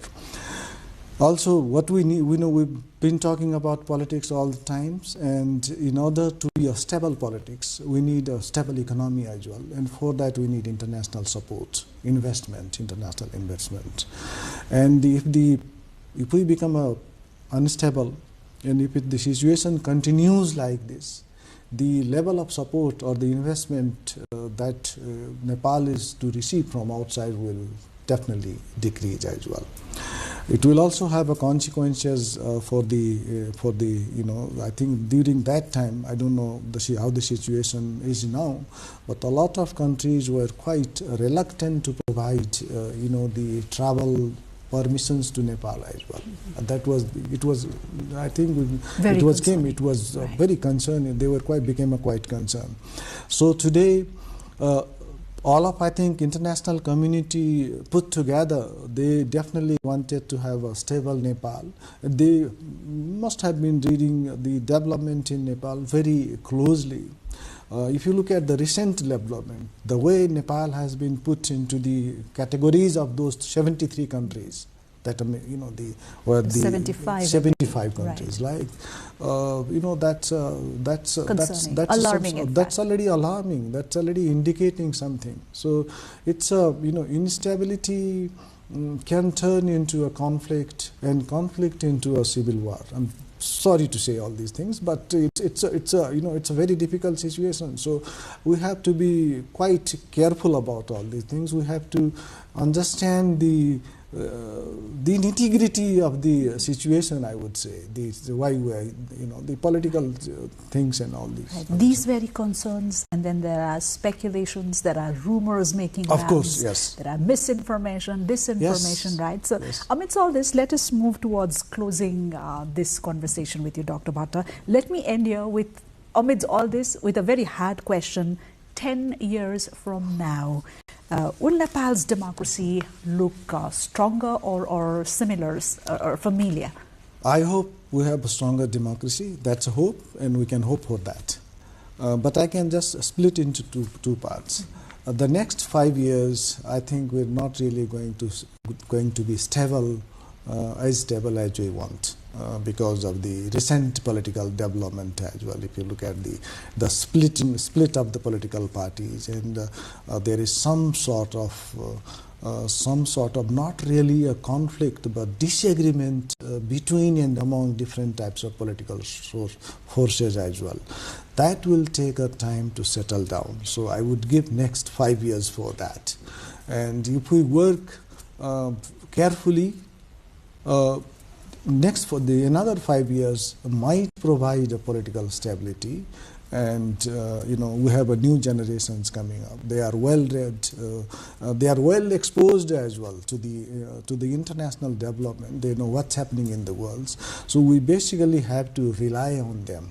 The future lies with them. So how do we want to develop them? Depends, will decide the fate of this country as well. The politics is there, but the future generations, the youngsters, those who are coming into politics, in society, in economics, how do we want to shape their future? Will shape the future of this country as well. Thank you so much, Dr. Bhatta, for coming over, sharing your insights, and moreover for helping us read our democratic journey. Thank you, ma'am. Thank you for this opportunity. Thank you so much. It was a pleasure having you here. Same here. Right. This was a conversation about democracy, not as an event, but as a system under stress. Nepal's choices in this moment will echo beyond its borders, as our expert just shared with us. Because democracies everywhere are asking the same question at the moment. Not whether people vote, but whether systems still decide. That's it from Geopod this week. Good night.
Hello, Saudi Kharka, hello!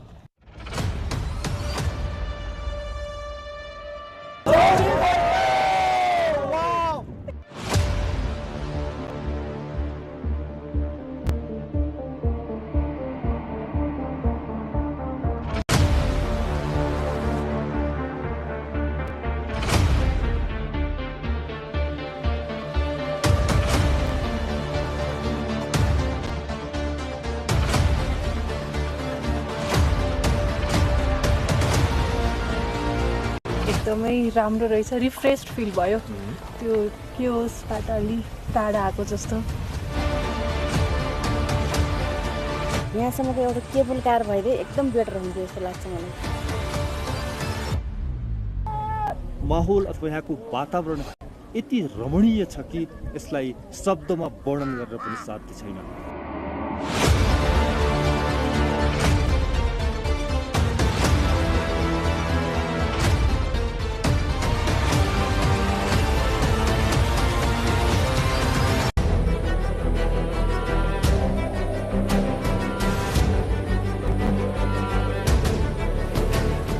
The gently flowing Sani Bheri is suddenly veiled by drifting clouds, and with the chill rising from its swift current, the desire to soar is fulfilled as we enter eastern Rukum.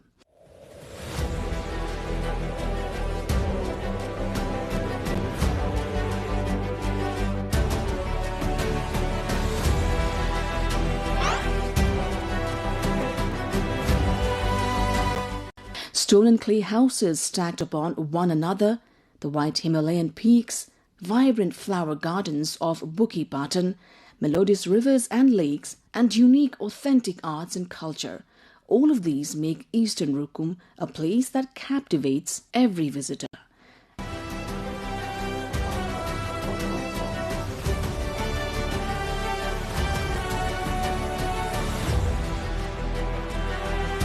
Our aim is to bring this distant, remote land closer to all. This time our destination is Chauri Kharga, located at an altitude of about 4,000 meters above sea level.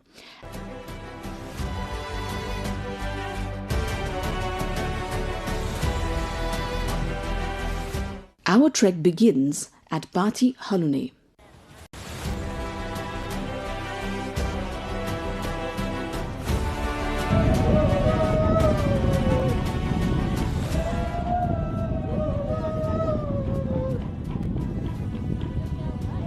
On the border of Eastern Rukum and Baglung along the Mid-Hill Highway. Though it is said that the hike to Chauri Kharga takes around 3 hours, we wonder how long it will take us.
रमाइलो छ छ हात हातीतिर यतै ल घामले गर्दा मैले एउटा सेकेन्ड पर्छ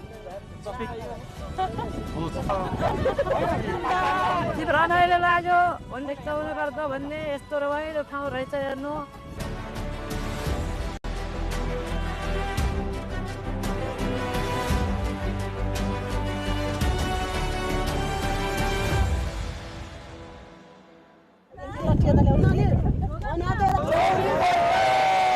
Wow! I'm very happy.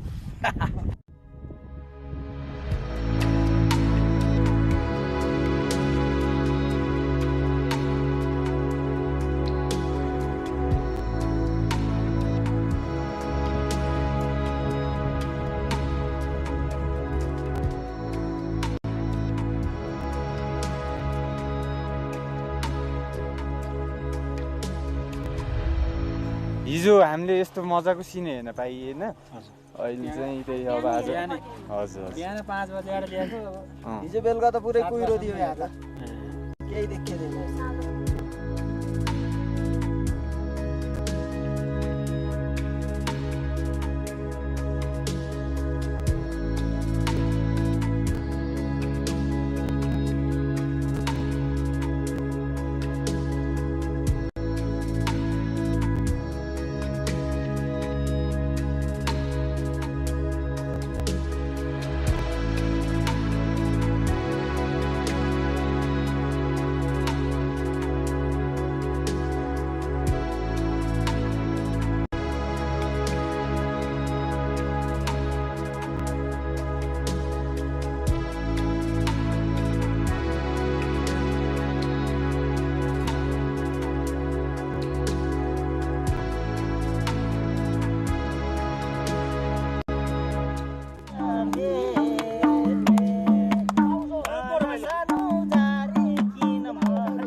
Chorikarka sits high in the hills of Bhumi Rural Municipality 1 in eastern Rukum.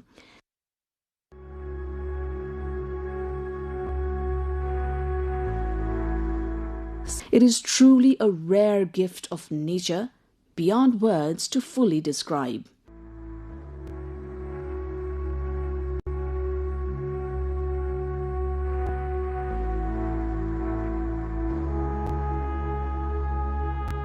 In winter, these hills lie under a blanket of snow,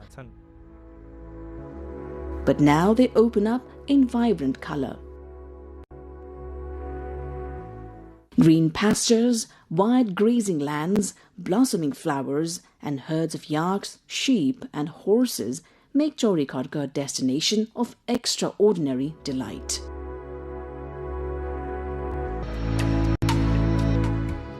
The weary faces of trekkers brighten as they take in these views, and you can clearly see joy and wonder reflected in their eyes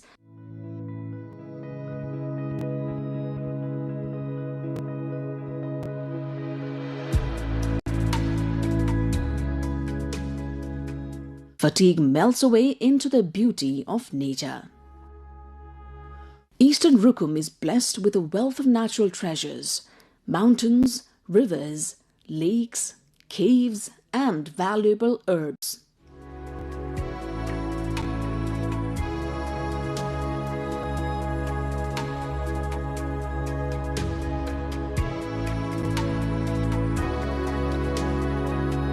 In recent years, Chauri Kharga has become an increasingly popular destination for domestic travelers, drawing visitors eager to witness its natural magnificence.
Music, dance, food, art and devotion are the lifeblood of Newar culture, an ancient civilization rooted in the Kathmandu Valley of Nepal.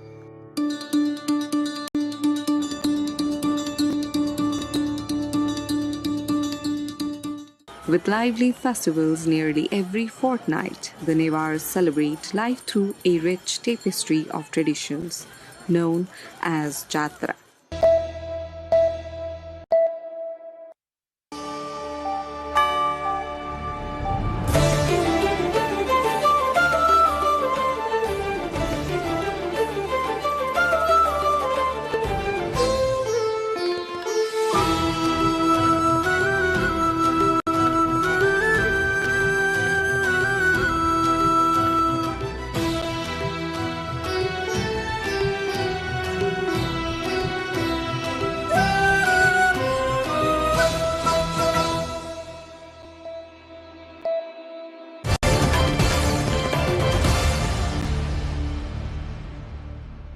At least 39 persons have been killed in a train collision in southern Spain, and dozens more have been injured in the country's worst train crash in more than a decade, according to Spain's Civil Guard. Carriages on a Madrid-bound train derailed and crossed over to the opposite tracks, colliding with an incoming train in Adamuz. 400 passengers and staff were on board both the trains. Emergency services treated 122 people, with 48, including 5 children, still in hospital. Spanish Transport Minister said the death toll is not yet final, as officials have launched an investigation. It described the incident as extremely strange. The collision happened at 7:45 p.m. local time, about an hour after the train left Malaga, heading north to Madrid, when it derailed on a straight stretch of track near the city of Cordoba. The force of the crash pushed the carriages of the second train into an embankment. Rescue teams said the twisted wreckage of the trains made it difficult to recover people trapped inside the carriages.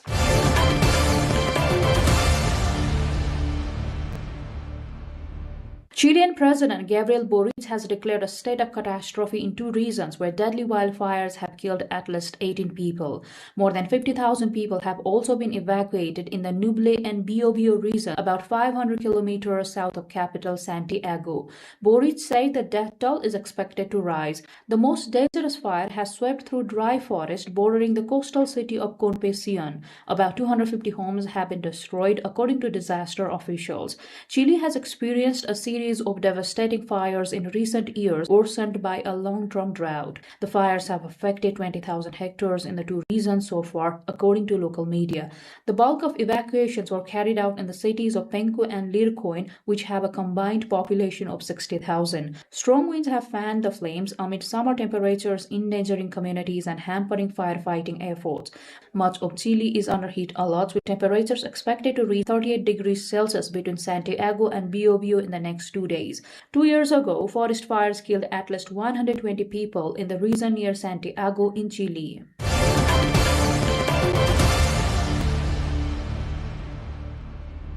South Korea says it will continue consultations with the United States on semiconductor tariffs under the no less favorable terms agreed in the Korea-US tariff fact sheet as Washington intensifies pressure on chip-producing countries to expand US-based investment. The stance comes after US President Donald Trump issued a proclamation on semiconductor tariffs, and Commerce Secretary Howard Lutnick warned that countries failing to increase investment in the United States could face tariffs of up to 100%.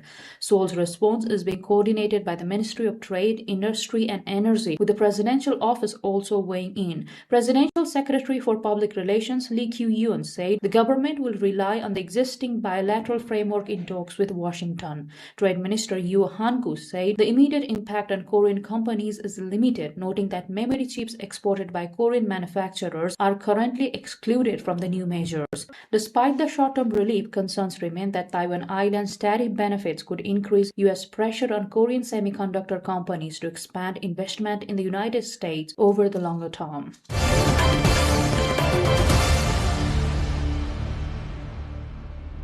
Books tucked under their arms, school children file into a small classroom inside Bangladesh's vast refugee camps in Cox's Bazar, home to more than 1 million Rohingya who fled war-torn Myanmar. UNICEF and its partners were running more than 6,500 learning centers across the Cox's Bazar camps in 2024. But the system is severely overstretched, and some are supplementing the aid-run schools with extra classes organized by the members of their own school. Bangladesh hosts the world's largest refugee settlement, with more than 1 million Rohingya living in camps in Cox's Bazar after fleeing a military crackdown in Myanmar in 2017. Nearly half of the refugee population is under the age of 18, putting enormous pressure on education services. UNICEF and partner agencies operate thousands of learning centers in the camps, but limited funding, teacher shortages, and space constraints have left many children without regular schooling. Aid agencies say classrooms are overcrowded and many centers run on reduced schedules. Humanitarian groups warn that the prolonged disruptions to education could have long-term consequences, including increased child labor, early marriage, and vulnerability to exploitation. They are calling for sustained international funding to expand learning opportunities and prevent a generation of Rohingya children from growing up without access to formal education.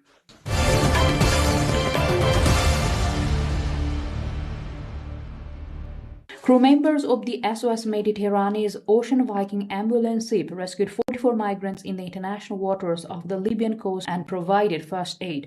The migrants, primarily from Bangladesh, Pakistan, and Egypt, had been stranded on a merchant vessel after being rescued from an unseaworthy fiberglass boat, according to spokesperson Francesco Striazzo. The Ocean Viking crew provided medical care and food before transferring the migrants to a safe port. The rescue comes amid a rise in ocean crossings as smugglers exploit unstable conditions in Libya. International organizations have repeatedly warned that the route remains one of the deadliest in the world. Libya, located roughly 300 kilometers from the Italian coast, remains one of North Africa's main departure points for migrants.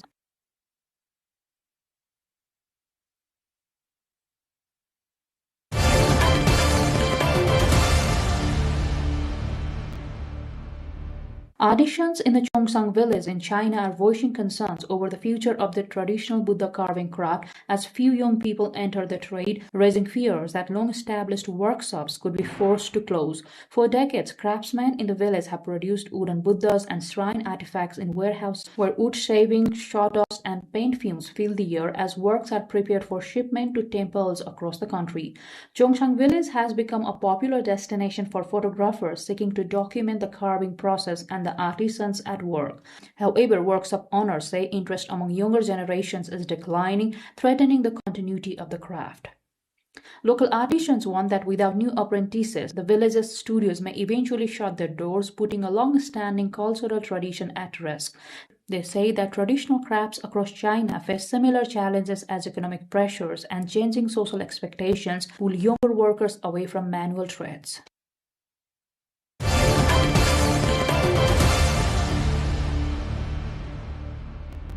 Heavy snowfall that has continued for 3 days in Kars and its surrounding districts has disrupted daily life, according to local authority. Snow accumulation has reached 85 centimeters, covering the city and nearby areas in a thick white layer.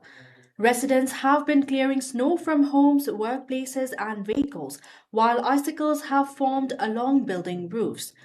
Local authorities said teams have been deployed to clear roads and ensure access to essential services, including hospitals and schools. Public transportation has been slowed and some roads have been temporarily closed due to the icy conditions. Despite the disruption, the snowfall has transformed the region's picnic areas, waterfalls, and riverbanks into scenic winter landscapes, attracting local visitors and photographers. Tourism officials noted that while the snow causes short-term challenges, it also boosts interest in Kars as a winter destination. Officials have warned residents to take precautions against cold-related risks and avoid unnecessary travel until conditions improve.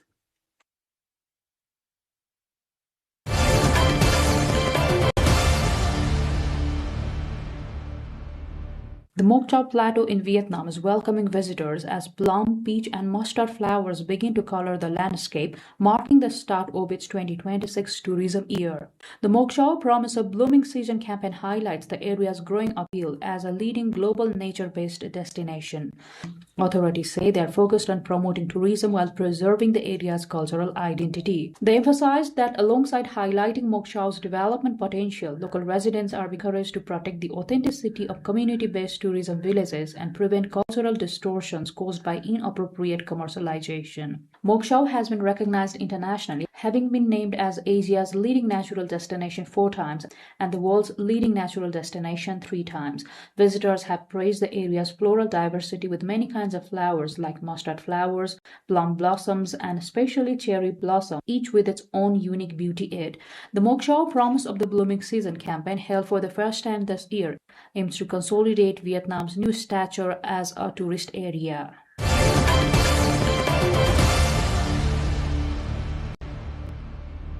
People in Western Japan's town held an annual fire festival to usher in spring. Flaming arrows are used to ignite a vast area of withered grass to eliminate harmful insects and help new shoots to grow. About 100,000 square meters of burning turf flared up against the dark sky in Wakayama Prefecture's Kushimoto town. 12 members of a local high school's Japanese archery club shot fire-tipped arrows from a hill onto the turf at Cape Shinomisaaki. Event staff stoked the flames as firefighters looked on. The grass burnt away in about an hour, crackling as it turned to ash. The event attracted about 3,500 people this year. Spectators watched and took photos as the flames flickered in the darkness. A local resident in her 70s said she came to see the event for the first time and was moved. A man in his 30s visiting with his 4-year-old son said he was impressed with the beautiful mythical scenery. The Tourism Association says new sprouts will begin growing in the burnt field in about 2 months.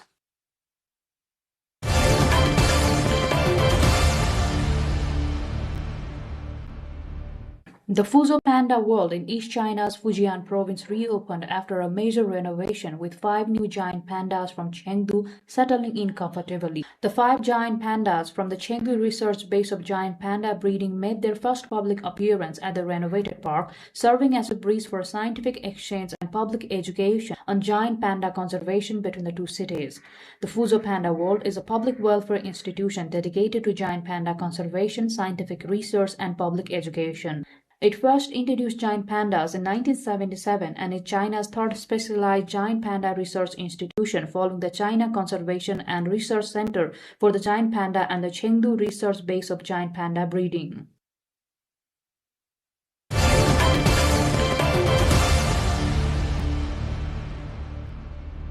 A marathon event was held in northern Japan's Hokkaido region, drawing more than 200 participants according to local organizers. The race took place in Sapporo, where runners followed a designated course through parts of the city amid cool weather conditions typical of the region. Participants included amateur runners and local sports enthusiasts.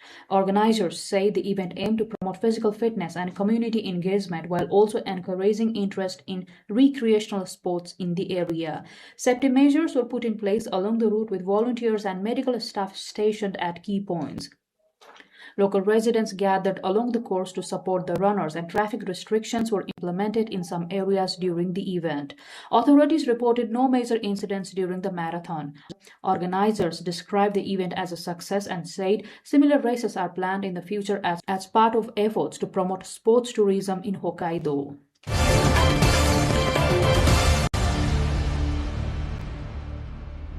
NASA rolled out its Space Launch System rocket and Orion spacecraft, beginning preparations for the agency's first crewed mission to the moon in more than 50 years. The rollout marked a key milestone in NASA's Artemis program, which aims to return astronauts to the lunar surface and establish a sustained human presence on and around the moon. The SLS rocket and Orion capsule were transported to the launch pad at Kennedy Space Center in Florida. NASA officials said that the mission will test systems needed for future deep space exploration, including life support, navigation, and re-entry capabilities. The last crewed mission to the moon was Apollo 17 in 1972. The upcoming mission is expected to pave the way for future lunar landings and eventual crewed mission to Mars.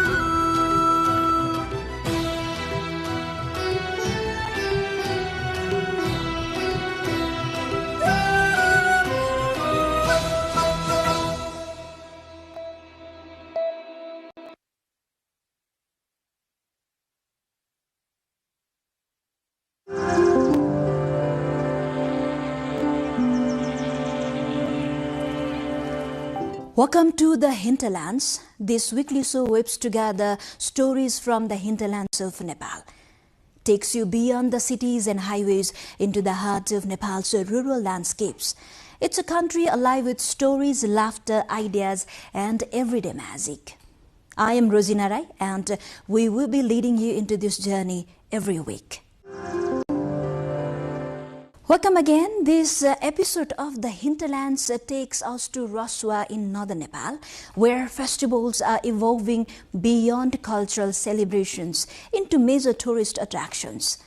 Into the quieter settlements of the district, the rich folk traditions of the Tamang community are captivating visitors from near and far. Alive and vibrant, the culture stands as a living testament to a community proud of its roots and eager to share its heritage with the world.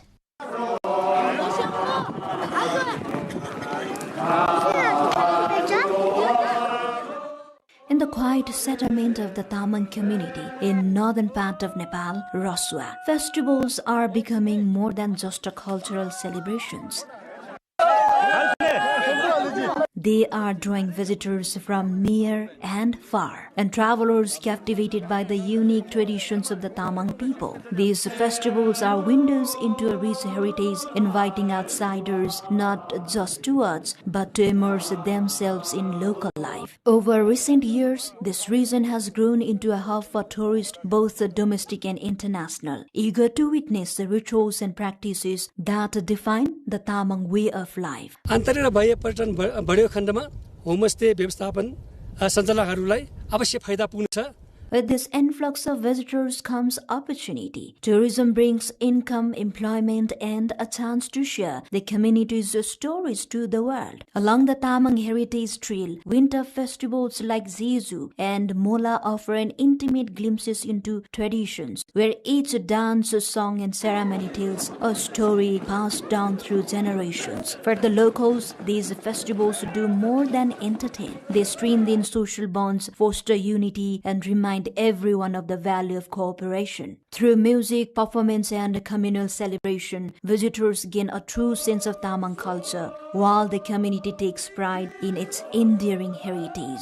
Their ceremonies also carry a deeper meaning. Many believe they maintain social order, ward off famine, and even help curb diseases in the village, ensuring that every member of the community contributes. During the festivities, men and women dress in traditional attire, their dances and song echoing through the hills. The colors, the rhythms, the energy, they leave a lasting impression, creating an unforgettable experience for all who attend. In the Tamang festivals of Rasua, culture is alive, vibrant, and endearing, a living testament to a community proud of its roots and eager to share them to the world.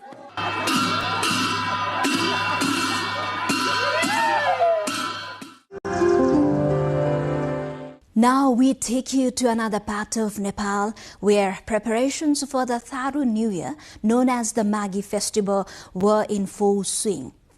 From the bustling villages of Nepal's western Tarai to the heart of Tharu homes, the air is filled with music, dance, and festive delicacies as the community welcomes the New Year. Join us. We travel to experience the flavors and tradition of the Magi Festival.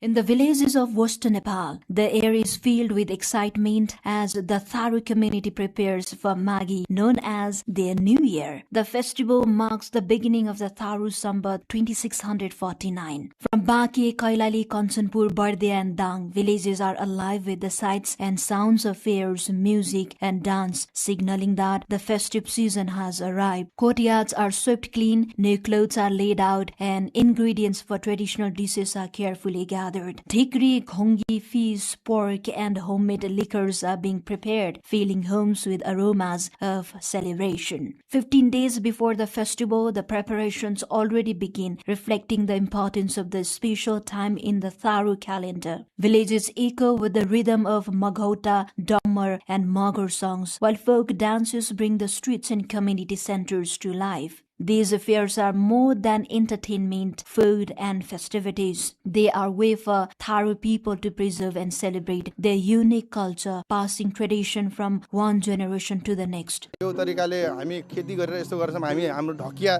पहिचान हो त्यो चीजहरु यस्तो यस्तो हुन्छ भनेर ती आउने पिढीहरुलाई देखाउनु पर्छ र सिकाउनु बनाउन लगाउनु पर्छ जस्तो लाग्छ है मलाई. It is a time for reflection and planning. Families review the past year, organize household affairs, and the community comes together to elect the village leader, Badghar Mahatwa, ensuring that traditions and governance go hand in hand. As the sun rises over the western Tarai, the celebration of Magi paints a vivid picture of joy, culture, and unity. A festival that is both a new year and a testament to the enduring spirit of the Tharu community. Tharu culture in Nepal is as significant as the rich, distinct heritage of Nepal's indigenous group, known for its deep connection to nature and vibrant festivals. They are considered one of Nepal's oldest ethnic groups, lived in the Tarai region over the centuries.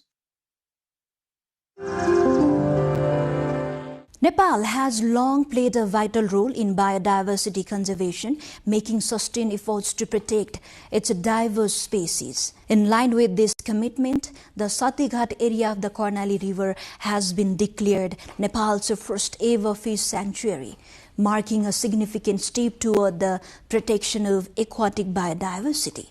More in this report.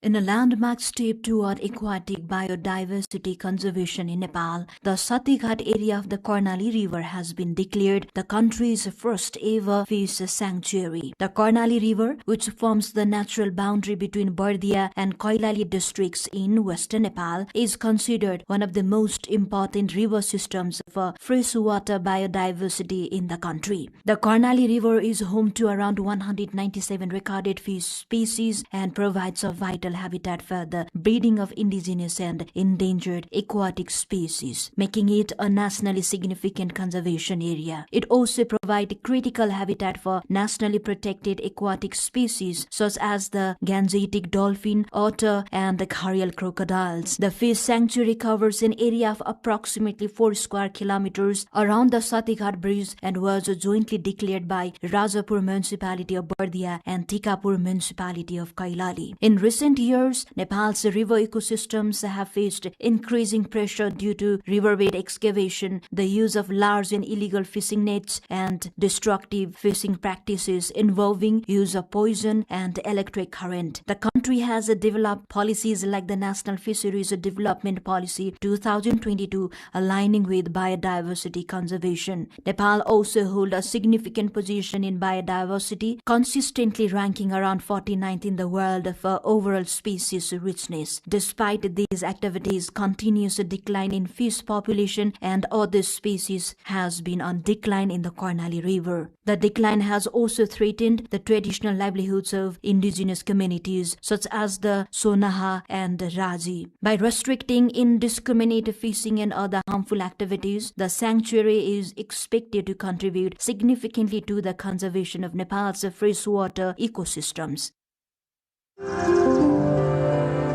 Can you believe that nearly 90% of the population has been forced to migrate due to rampant monkey invasion in eastern Nepal's Bhojpur district? Once thriving settlements now stand nearly deserted, with only a few remaining families struggling to survive.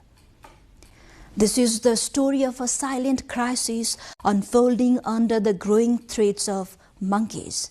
In the hilly villages of eastern Nepal, particularly in Bhojpur, a silent crisis is unfolding due to threats from monkeys. Kamala Tamang, a local resident, describes life in villages where most neighbors have migrated to cities or other districts. Once the thriving communities are being abandoned, driven away by relentless attacks from monkeys, nearly 90% of the population from these settlements has left, leaving streets eerily quiet and farmland abandoned. Villages such as Archale, Bhorlini, Damaisap, Gurase, Ranagao, Thakle, and Mohoria, once alive with daily activity, now stand nearly deserted. Out of 173 families, only 47 remains. For those who stay, life is harsh. यहाँ समस्या भने चाहिँ त्यही पानी अनि बाँदर जंगलबाट एकदम कमाइहरू खानु नदिने समस्या त्यही हो अरु चाहिँ अब ठिक छ यहाँ धेरै गर्ने भनेपछि यो रितो घर जति सबै This exodus highlights how human-wildlife conflict combined with limited local resources threatens traditional rural life in Nepal. The escalating monkey menace destroys crops, homes, and sometimes even attacks residents, forcing families to abandon their homes. It poses a serious threat to food security and the livelihoods of the subsistence farmers in the district. Locals recall that the government had attempted to address the problem, but limited budgets and resources undermined these efforts. Immediate intervention is crucial. Effective monkey control measures and programs to utilize abandoned farmland are urgently needed. Without action, many more rural settlements in the country could face the same fate. This is the final report of the episode, but not the end of the story. From Hetora in central Nepal, we bring you a report on a crucial step taken by concerned authorities and local government to ensure reliable water quality testing.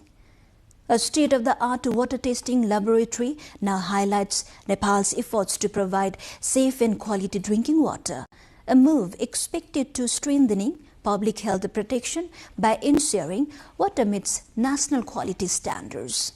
Nepal has made remarkable progress in expanding basic access to drinking water, yet behind this achievement lies a critical challenge. While most households can reach a water source, ensuring that the water is truly safe to drink remains a concern. Bacterial contamination and outdated infrastructure continue to limit access to safely managed drinking water. Recent survey shows that although 95% of Nepalese have basic water access, only between 16 and 27% use water that meets safety standards. In response to this challenge, a major step has been taken in Hetauda, the administrative capital of Bagmati province. A state-of-the-art water testing laboratory has been launched to strengthen scientific and reliable monitoring of drinking water quality. Established by the Hetauda Drinking Water Management Board, the new lab is equipped with modern technology that allows faster and more accurate testing in line with national drinking water quality standards. Manual हुँदा 8-10 sample गर्नलाई पनि घण्टौं समय लाग्थ्यो। आज हामीले यो आधुनिक ल्याबको माध्यमबाट सयौं चाहिँ पानीका चाहिँ स्याम्पलहरू संकलन गरेर तत्कालै चाहिँ रिपोर्टहरू प्रतिवेदनहरू निकाल्न सक्छौं, जसले गर्दा हाम्रो समयमा बचत भयो भने अर्को चाहिँ तपाईको पानीको एक्युरेसी चाहिँ शुद्धता कति छ यसको चाहिँ भनेको शुद्धतामा पनि यसले चाहिँ स्तर वृद्धि गरेको देखिन्छ। Built with an investment of 3.45 million rupees, the facility marks a significant advancement in local water governance. The water testing lab will not only serve Makwanpur district but also neighboring district of Madhya province. According to Board Chief Vishnu Prasad Thakal, its primary focus will be microbiological testing, a crucial tool for detecting waterborne disease and protecting public health. In the past, water testing depended on basic equipment, often causing delays in analysis and reporting. With the new advanced laboratory now in operation, more samples can be tested in less time, and results can be delivered promptly and accurately. Currently, the Hetauda Drinking Water Management Board supplies around 36 million liters of drinking water every day. The launch of this laboratory is seen as a vital step toward ensuring safe, clean and quality drinking water for the people, while supporting Nepal's broader goal of improving public health and strengthening water governance under the federal system. Beyond the cities and the headlines, real life continued to unfold. Stories shaped by struggle, strengthened by resilience and carried forward by hope. This is the Hinterland, and we will be back next week with more stories from the heart of Nepal. Goodbye for now.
Nepal's festivals are like colors on a canvas.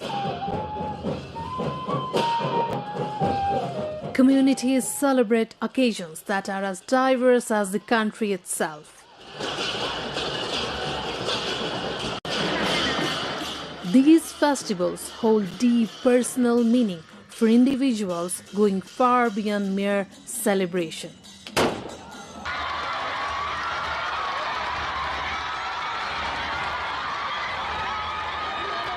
They are not just events. They are emotional, cultural, and spiritual lifelines that nurture identity, community, and inner happiness.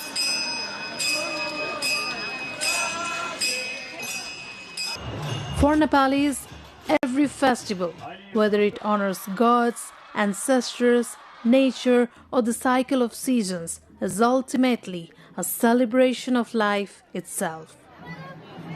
Birth, life, and death are all celebrated with utmost joy and separate rituals as per the communities. It's a reminder that life, like the changing seasons, is full of both light and shadow, and each festival teaches to embrace both with gratitude. हरेक चाडपर्वमा एउटा एउटा हैन धान रोप्दाखेरि खेतमा हामी पूजा गरेर हुन्छौं धान थन्काउँदा हामीले हवन गरेर हुन्छौं नुहाई खाने भनेर भनिन्छ नवान्न प्राशनको विधानहरू छुट्टै छ त्यो सम्पूर्ण कुराहरूले हाम्रो प्रकृतिमा पनि त्यति नै सुप्रभाव पार्छ र मान्छेको शरीरमा मनमा र आत्मासम्म पनि यसले सुप्रभाव पार्छ आनन्द दिन्छ सत र चित राम्रो आनन्द र चिरकालसम्म रहने टिकाउ आनन्द दिन्छ भन्ने मान्यताले गर्दा फेरि यो सबै चाडपर्वहरू हामी मनाइरा हुन्छौं. Major Hindu celebrations like Dasai and Tihar unite families in devotion and joy and is celebrated by majority of Nepalis.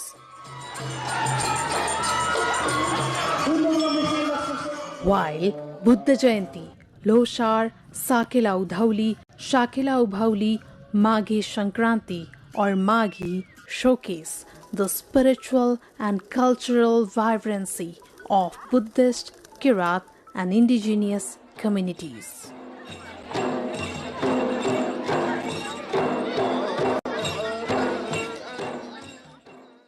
Festivals such as Indrazatra, Gaizatra and Yomari Punhi blend history with celebration.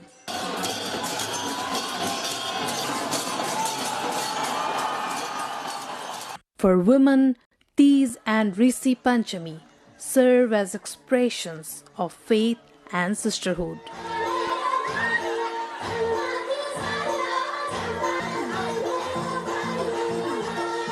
And in the Tarai, Chhat embodies purity, discipline and devotion to the sun and nature.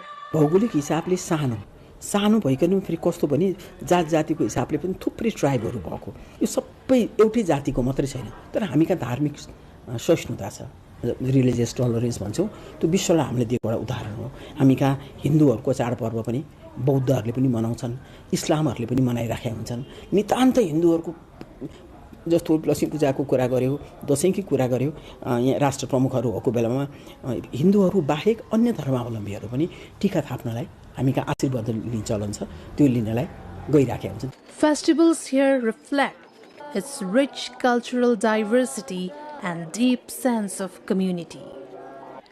Shared laughter, music and rituals foster emotional healing and strengthen social bonds.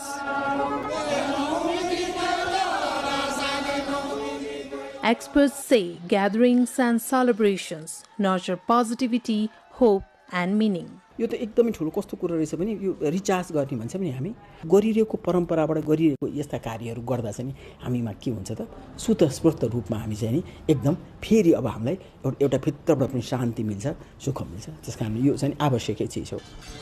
Amid modernization, festivals remain vital anchors connecting people to their culture and roots.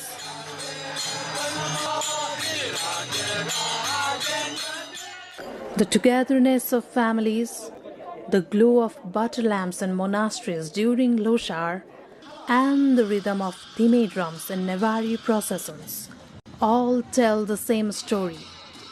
Nepal is a land where festivals are the very heartbeat of its people.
Simraungadh दरबार खुल्ला इतिहास, कला र संस्कृतिको एउटा संग्रहालय।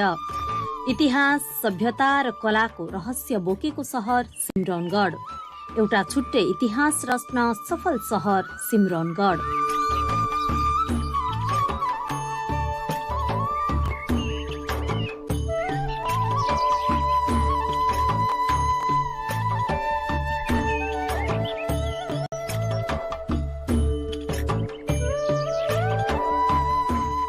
ऐतिहासिक, सांस्कृतिक र पुरातात्विक महत्व बोकेको सिम्रौनगढ दरबार मध्य प्रदेशको बारा जिल्लामा अवस्थित सिम्रौनगढ नगरपालिकामा पर्दछ।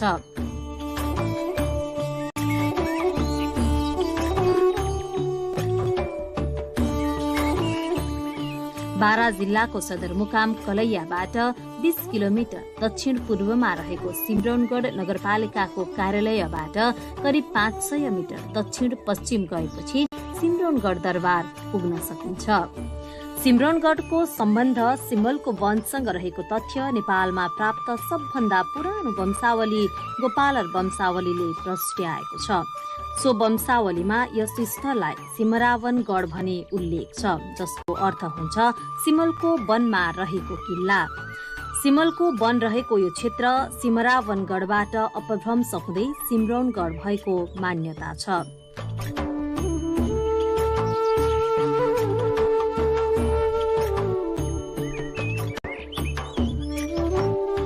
यो सिमरौनगढ नाउँ भने यहाँ पहिले सिम्बलको खाली रुख यहाँ सिम्बलको थियो। यो सिम्बलको वन भन्नु पर्यो नि, यहाँ सिम्बलको वन थियो पहिले। यसको माझमा बीचमा नि यो गढ थियो, किला थियो यो गढ। त्यस कारणले सिम्बलगढ भनेर अपभ्रंश भई आएर सिमरौनगढ भन्यो। यसको सिमरौनगढको अपभ्रंश, सिम्बलगढको अपभ्रंश हो यो सिमरौनगढ।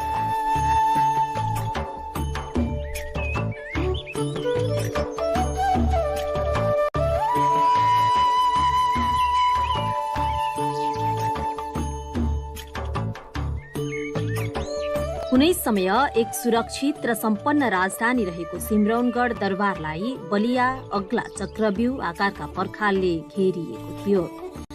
तत्कालीन राजा वीरेन्द्रबाट यस क्षेत्रको अवलोकन पश्चात पुरातत्व विभाग र इटालियन सरकारको तत्वावधानमा सिम्रौनगढको उत्खनन गरियो।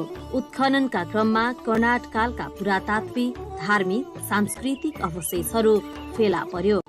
सिम्रौनगढका पुराना अवशेषहरू आज पनि यत्रतत्र पाइन्छ। यहाँ डढेको चामल, माटोका भाँडा बर्तन, गरगहनाहरू पाइन्छ।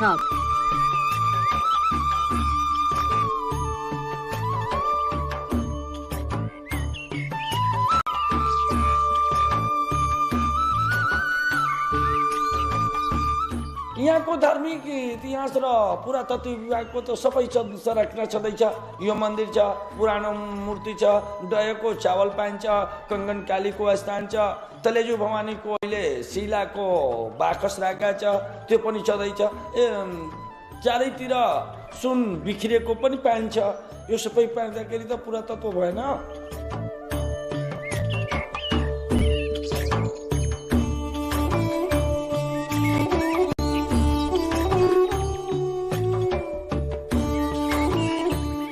यस क्षेत्रको कचरवा गाउँमा माकराकृतिको टुटी भएको धारो, हरिपुर गाविसमा रहेको ढुङ्गाको बाकस निकै रहस्यमय छ। जति खन्दै जाँदा झन भित्र भासिनु यस बाकसको विशेषता हो। अत्यन्त कलात्मक रहेको यो बाकसको बाहिरी भाग मात्रै देखिन्छ, बाँकी भाग जमिनमा गाडिएको छ। स्थानीयले यसलाई बाकस, तिजोरी, सन्दुक भने पनि वास्तवमा यो के हो अहिलेसम्म पत्ता लाग्न सकेको छैन।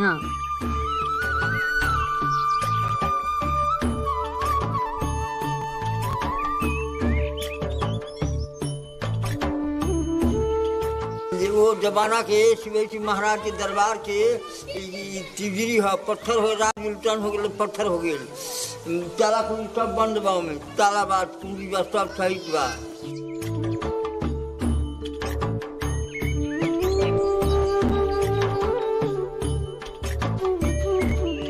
बाकसको नजिकै खम्बा आकारको कालो ढुङ्गा छ।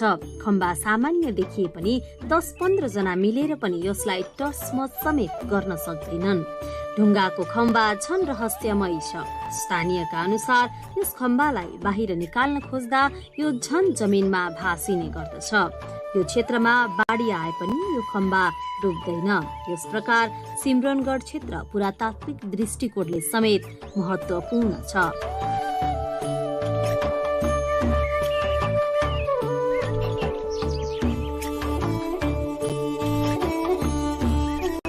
सिमरनगढको सांस्कृतिक सम्पदाको दोस्रो स्थानमा यहाँका मन्दिरहरूलाई लिन सकिन्छ। सिमरनगढको बीच भागमा स्थापना गरिएको कंकाली मन्दिर ईंटद्वारा निर्माण गरिएको शिखर शैलीमा छ। मन्दिर चारैतिर चतुष्कोणाकारको भवनको बीचमा शिखर उठेर माथिसम्म चुलिएको छ। मन्दिरको चारैतिर खुल्ला गुम्बजाकारको प्रवेशद्वार निर्माण गरिएको छ। मन्दिरमा रहेका कंकालीको मूर्ति कालो प्रस्तरमा खोदिएको छ। मूर्तिको गोलाकार अनुहार, ठूला आँखा, पुष्ट छातीले त्यस बेलाको विशेषतालाई दर्शाउँछ। देवीको गालामा हार, कानमा गोलाकार कुण्डल, कम्मरमा हार जडेको च्याप्टो पेटी छ। शान्त सौम्य मुद्रामा रहेको यो मूर्तिले कलामा छुट्टै स्थान ओगटेको छ। यो सिमरनगढ भनेको कंकाली स्थान जो कि दुनियाँको सबभन्दा शक्तिपीठ राम्रो जहाँ बलि नै चढ्दैन। यो फेरि कंकालीमा सबै शक्तिपीठमा बलि चढ्छ तर कंकालीमा स्थानमा बलि चढ्दैन। त्यस्तो विशाल मन्दिर अनि यस्तो विशाल मन्दिर राम जानकीको मन्दिर यहाँ दुईटा छ। अनि यसको अलावा पनि यहाँ नानदेवले यानि कि 1097 ईस्वीमा सिमरनगढलाई राजधानी बनाएको यो नानदेव हो। नानदेवको 7औं पुस्ता जगह त्यसमा हरसिंहदेव, गङदेव, रामदेव सबै 7औं पुस्ता हो। अन्तिम पुस्ता चाहिँ हरसिंहदेव हो। हरसिंहदेवको पालामा ग्यासुद्दिन तुगलकले यहाँ आक्रमण गरेर सबै ध्वस्त पारिदिएको थियो। यस्तो यस्तो पूर्वाधारहरू छ। तैपनि हाम्रो सिमरनगढमा कसैको नजर छैन। यहाँ त म भन्छु कि यसलाई विश्व सम्पदा सूचीमा राख्यो भने सबभन्दा राम्रो हुन्छ। यहाँको नेताहरूले यसै माध्यममा भन्छु कि सिमरनगढलाई विश्व सम्पदा सूचीमा राख्नु जरुरी छ।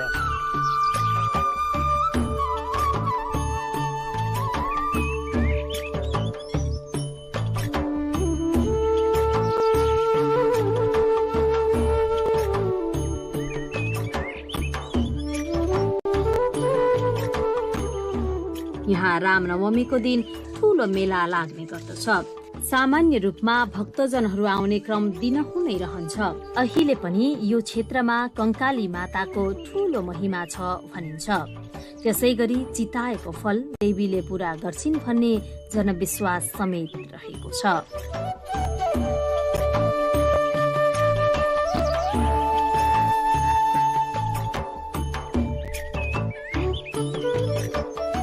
पहिलादेखि अहिले यो सालमा धेरै पर्यटक, म 2-4 यो कामको सिलसिलामा बसेको थियो। शनिबारको दिनौ 1000 देखि 1500 मान्छे बाहिरबाट आउँछ।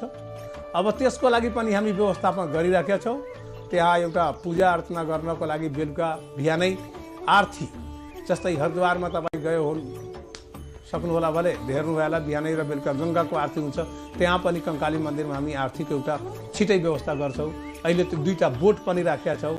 मान्छेहरू पर्यटक आउँछ भने त्यसलाई घुम्नको लागि, त्यो पानीमा विहार गर्नको लागि, राम्रो वातावरणको लागि आउँदो दिनमा एउटा स्टिमर किनेर त्यहाँ राख्ने हामी पनि प्लानिङ गरेका छौँ।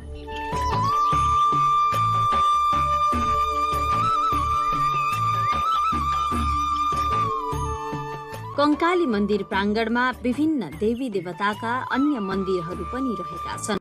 प्राङ्गणमा रहेका मानसाराम बाबाको मन्दिर 3 मिटर उचाइ र 5.47 मिटरको चतुर्कोणाकारमा निर्माण गरिएको छ। मन्दिरभित्र मानसाराम बाबाको समाधि स्थल छ। समाधि अगाडि एक जोर खराउ छ, जसलाई मानसा बाबाको खराउ भनी पूजा गरिन्छ। प्राङ्गणमा शिव, पार्वती, हनुमान, विष्णु, विश्वकर्माको मन्दिर रहेका छन्। कंकाली मन्दिर त धेरै पुरानो इतिहास बोकेको मन्दिर हो। त्यो मन्दिरको प्राङ्गणमा तपाईको कंकाली मन्दिर, मनसा बाबा मन्दिर, तपाईको विष्णु मन्दिर, तपाईको यो धेरै मन्दिरहरू छन्।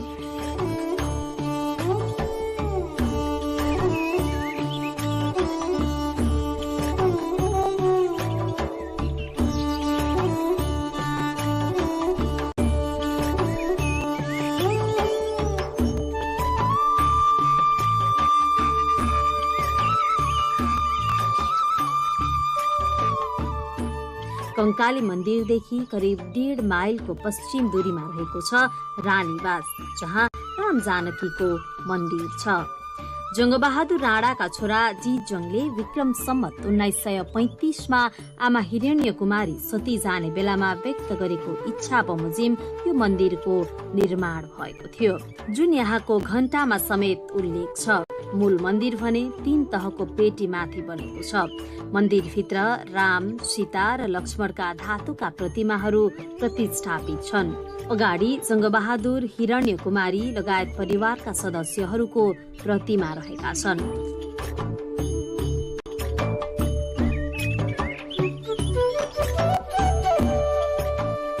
पहिला 2224 को बेलादेखि यहाँ राजा शिवसिंहको पालीमा यो राम जानकी मन्दिर थियो र त्यसपछि नानदेवजी पनि आउनुभयो, त्यो उहाँको पालीमा पनि यहाँ राम जानकी मन्दिर र हाम्रो जङ्गबहादुर महाराजज्यू 1838 मा आएर हे भन्दा न उहाँ त अग्लो मन्दिर काठको नै बनाउनु भयो, त्यो प्रमाणै छ, आजसम्म इटमा लेखेर राखेको छ।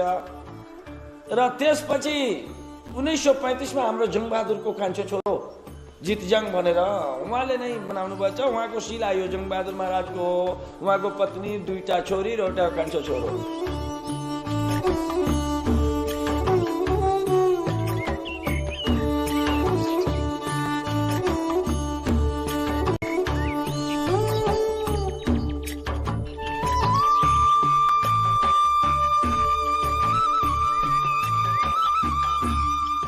जङ्गबहादुर राणा जङ्गबहादुर पहिले यहाँ शिकार खेल्न आउनुहुन्थ्यो।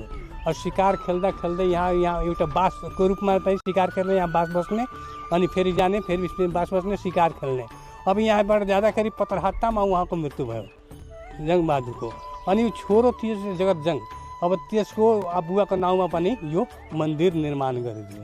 यो मन्दिर विशाल मन्दिर त्यो उनको छोरोले बनाएको।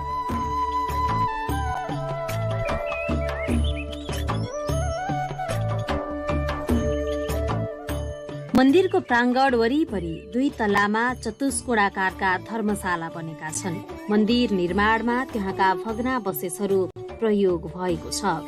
समय समयमा प्राप्त भएको मूर्तिले सिमरनगढको महत्वलाई झन बढाएको छ। यहाँका मूर्तिकलाका रचनाहरूले सिमरनगढको सांस्कृतिक समृद्धिलाई पुष्टि गर्दछ। यहाँको मूर्तिकलाले आर्थिक रूपले समृद्ध यो राज्यमा कला र साहित्यले भरपूर उन्नति गर्ने मौका पाएको स्पष्ट हुन्छ। केही वर्ष अगाडि पुरातत्व विभागको सक्रियतामा कंकाली मन्दिर परिसरका मूर्तिहरूलाई मन्दिर परिसरमै घर बनाई संग्रहित गरिएको छ। त्यसै गरी सिमरनगढका केही मूर्ति र दरबारका अवशेषलाई राष्ट्रिय संग्रहालय छाउनीमा संग्रहित गरिएको छ। सिमरनगढको तोरणद्वारको टुक्रा संग्रहालयको भित्री गेटमै राखिएको छ।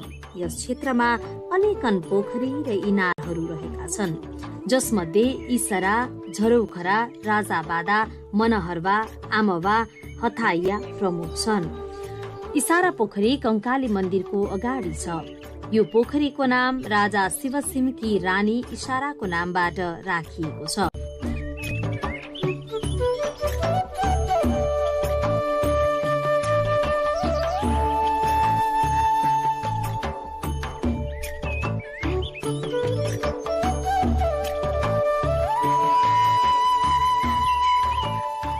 रानीवास मन्दिरको 1 किलोमिटर दूरीमा दक्षिणतर्फ खजहनी गाउँ छ।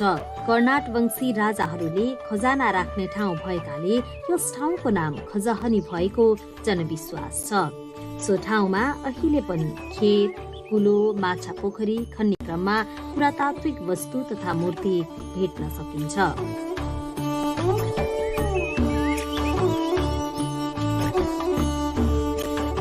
शान्ति, ऐश्वर्य र करुणाले धपक्क बलेको अलौकिक भाव र मुस्कानयुक्त चिल्ला काला ढुङ्गामा कुँदिएका मूर्तिहरूले यहाँको कलाको स्वतन्त्र र मौलिक शैलीलाई प्रस्तुत गर्दछ।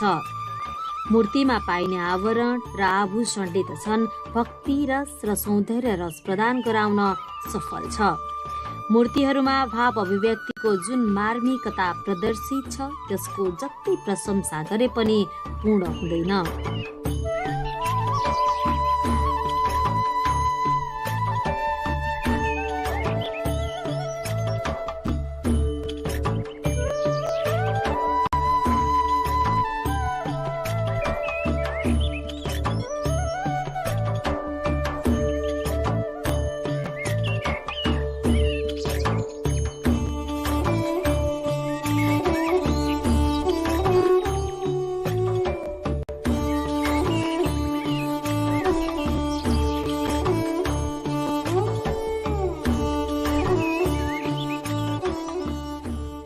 अथाह पर्यटकीय सम्भावना बोकेको ऐतिहासिक र धार्मिक धरोहर सिम्रौनगढ दरबारसम्म पुग्नका लागि जनप्रतिनिधिहरू निर्वाचित भएर आएसँगै बाटोको सहज व्यवस्था भएको छ। सडक सुविधाका लागि नगरले पहल गरेसँगै आगन्तुकलाई केही सहज भएको छ।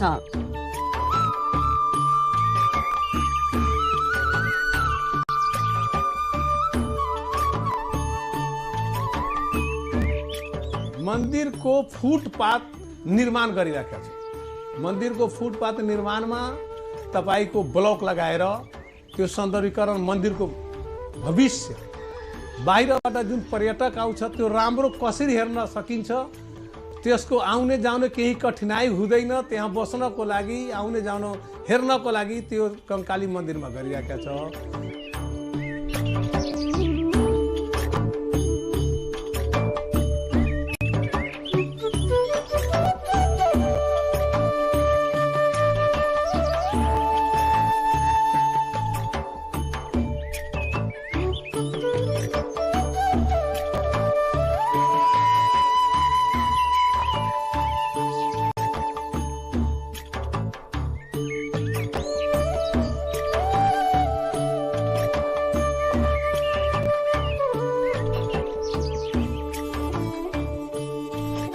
सिम्रौनगढका बारेमा अहिलेसम्म स्वदेशी र विदेशी पुरातत्वविदद्वारा धेरै अनुसन्धान भएका छन्।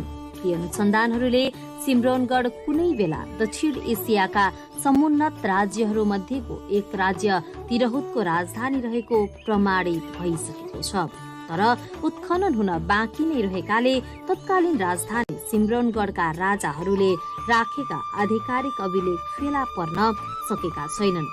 तर उनीहरूका पालामा बनेका पोखरी, मूर्ति, कंकालिनी मन्दिर, रानीवास दरबार लगायतका सामग्रीहरू अहिले पनि साक्षीको रूपमा रहेका छन्। यहाँ टाढा टाढाबाट बास बस्न आउने पर्यटकहरूका लागि भने राम्रो होटल अथवा आवास गृहको अभाव छ। सुविधा सम्पन्न होटल, होमस्टे निर्माणका लागि सिम्रौनगढ उद्योग वाणिज्य संघले आवश्यक पहल गरिरहेको छ। त्यो बस्नको लागि त अहिले तत्काल 2वटा होटल छ। अरू पनि बनाउनको लागि सोचिरहेछ यहाँको व्यापारीहरूले, बनाउँछ भविष्यमा पनि।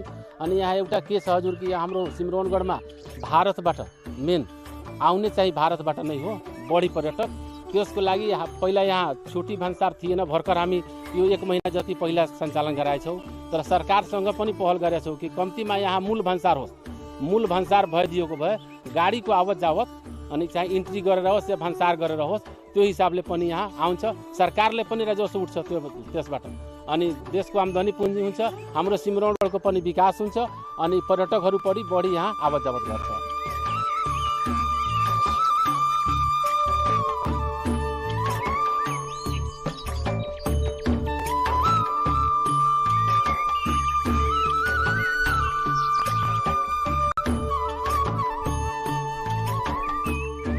यस क्षेत्रको संरक्षण र प्रवर्धनका निम्ति बृहत योजनाको आवश्यकता देखिन्छ। कला संस्कृतिको अंकुत भण्डारको रूपमा रहेको यस क्षेत्रको उत्खनन र न्यायोचित मूल्याङ्कन नगरिएसम्म नेपालको कलाकृतिको इतिहासको खोजी अधुरो नै रहने प्रश्न छ, जसका लागि गुठी संस्थान, पुरातत्व विभाग जस्ता निकायहरूको भूमिका महत्त्वपूर्ण रहन सक्छ।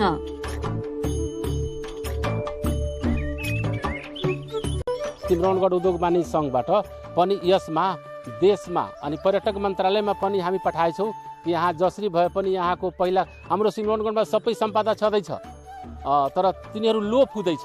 त्यसको लागि हामी पर्यटक मन्त्रालयमा, अर्थ मन्त्रालयमा पटक पटक बारम्बार चाहिँ हामी आफ्नो लिखित रूपमा पत्रहरू पठाएछौँ कि सरकारबाट पहल होस्, यसलाई जसरी जे जस्तो छ त्यसले व्यवस्थित गरोस् अनि राम्रो हेर्न भइदिएको भए पर्यटकहरू त्यहाँ आफै आउँछ नि। त्यसको लागि हामी उद्योग वाणिज्य संघबाट धेरै पहल पनि गरेका छौँ। पहल फेरि गर्नको लागि अनि एउटा टिम बनाएर हामी सोचिरहेछौँ कि यसको लागि एकचोटि माथि केन्द्रमा काठमाडौँ गएर एकचोटि पर्यटन मन्त्रालयमा गएर बसेर यसको कुरा राखेर अर्थमन्त्री कहाँ पनि जाओस्, प्रधानमन्त्री कहाँ पनि जाओस्, उहाँहरूको ध्यान हो कि यो सिम्रौनगढको पर्यटक स्थल कसरी राम्रोसँग यो यसको विकास होस् भनेर हामी पहल पनि गर्दैछौँ। हजुर मंदिर के हमनी के निर्वास सिमरावनगढ़ कंकाली अस्थाना उ सब जगह के हमनी के अच्छा विकास, अच्छा सुंदर देखे के चाहतनी। काहे तो मंदिर मेठबा इतना दिन से अभी नहीं सही बनी। आ कंकाली आस्थाना के हमनी के नेपाल के शान है। हमनी के नेपाल के शान के हमनी के अच्छा से आवरी स्वर्ग बनाई आ ये से आवरी सुंदर विकास करी।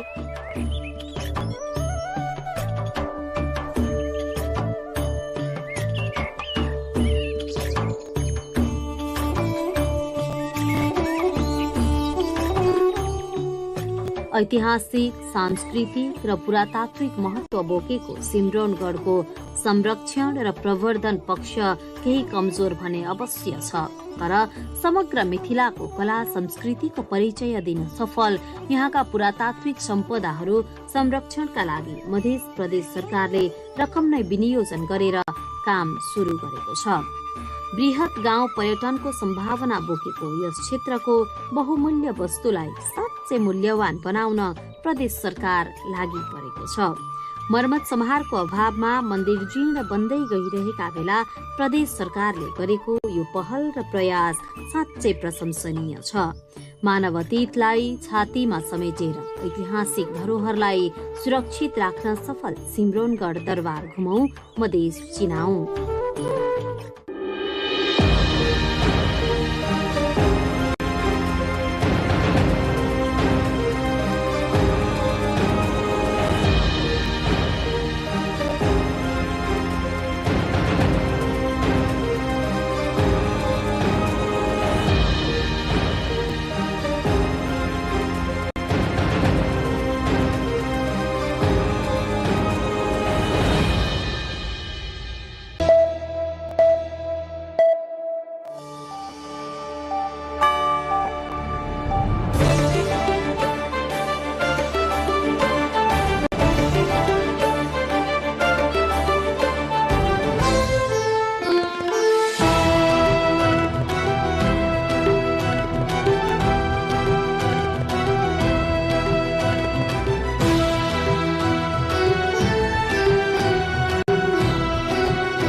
Political heavyweights reach constituencies on the eve of candidacy registration.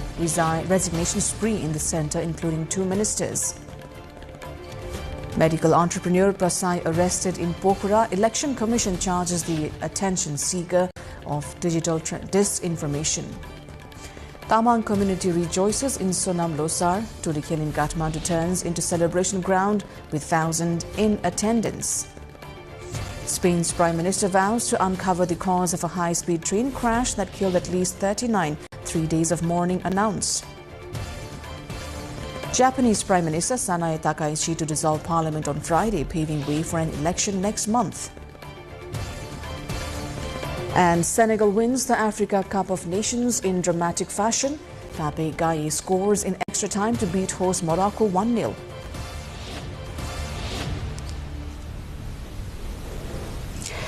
Good evening, I am Sarah Sapsanamarai and this is NTV World News Hour, coming to you live from Kathmandu at 2200 hours Nepal time. Now the news in detail. Candidates aiming to contest the March 5 House of Representatives election under the first past the post system are set to file their nominations tomorrow from 10 a.m. The Election Commission has made it clear that incomplete paperwork could lead to disqualification. Spokesperson Naren Prasad Bhattarai has said candidates must submit 13 mandatory documents, including proof of Nepali citizenship, name on the voters list, election security deposit and party nomination letter if applicable. Other requirements include resignation from public office, asset disclosure, repayment of loans and signed commitment to the Election Code of Conduct. The Commission has urged all candidates to ensure their paperwork is complete to be eligible for the race. We'll delve in depth on the nearing direct elections in our cover story of the day later in the bulletin. Several Nepali officials, including ministers and local leaders, have resigned ahead of the March 5 House of Representatives election. Minister of Communications Jagadish Kharel has stepped down, followed by Youth and Sports Minister Bablu Gupta, who resigned to file his candidacy. Gupta submitted his resignation via email to the Prime Minister's office and personally informed the Prime Minister, and has travelled to Siraha to complete the election formalities. Earlier, former Chief Minister of Madhya Province Satish Kumar Singh resigned from the Provincial Assembly. Likewise, Sudur Paschim Province Assembly Member Dr. Tara Joshi, Bagmati Province Assembly Member Yuvraj Dulal, and Lumbini Province Assembly Member Kanhaiya Bania have all left their posts to contest in the upcoming elections.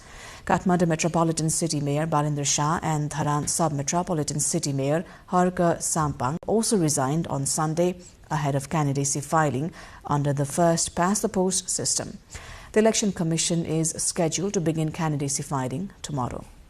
Meanwhile, medical entrepreneur Durga Prasai has been arrested in Pokhara. District Police Office in Kaski confirmed Prasai is being transferred to Kathmandu.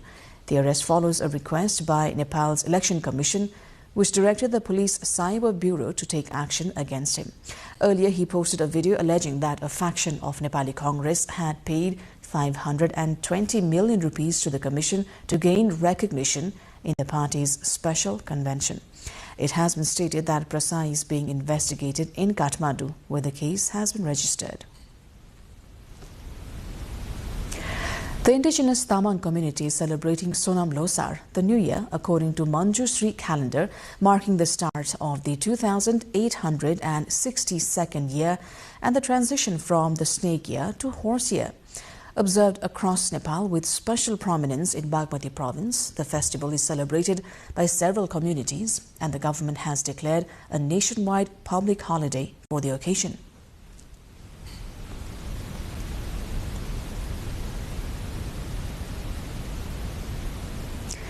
A special coverage of the Sonam Losar celebration in our Issue of the Day segment later this evening. Spain's Prime Minister Pedro Sanchez has vowed an investigation to uncover the cause of a high-speed train crash that killed at least 39. 3 days of mourning has been announced. A Madrid-bound train had derailed and crossed over to the opposite tracks, colliding with an oncoming train in Adamas on Sunday. Most of those killed and injured were in the front carriages of the second train, which was traveling south from Madrid to Huelva. Transport Minister Oscar Puente has said the crash happened on a straight part of the track, calling it extremely strange. Meanwhile, rail company Aereo has said the relatively new Madrid train, built in 2022, was inspected just 4 days ago. Japanese Prime Minister Sanae Takaichi will dissolve parliament on Friday, paving the way for an election next month that she hopes will give her a stronger mandate to govern. It was an extremely weighty decision that would determine Japan's course together with the people, Takaichi told a news conference. She also told voters to entrust her with running Japan. The vote to elect 465 members of the House of Representatives, the lower and most powerful House in Japan, will take place on 8th of February. Takaichi and her cabinet have enjoyed high public support since taking office last October. Her Liberal Democratic Party LDP currently has 199 seats, including 3 held by its independent partners in the House of Representatives, the most out of any party. Senegal has won the Africa Cup of Nations in a dramatic fashion. Pape Gaye scored in extra time for the Teranga Lions to beat host Morocco 1-0 in a chaotic final on Sunday, which at one point saw fans trying to storm the field and Senegal's players walking off the pitch to protest a penalty decision deep into second half stoppage time.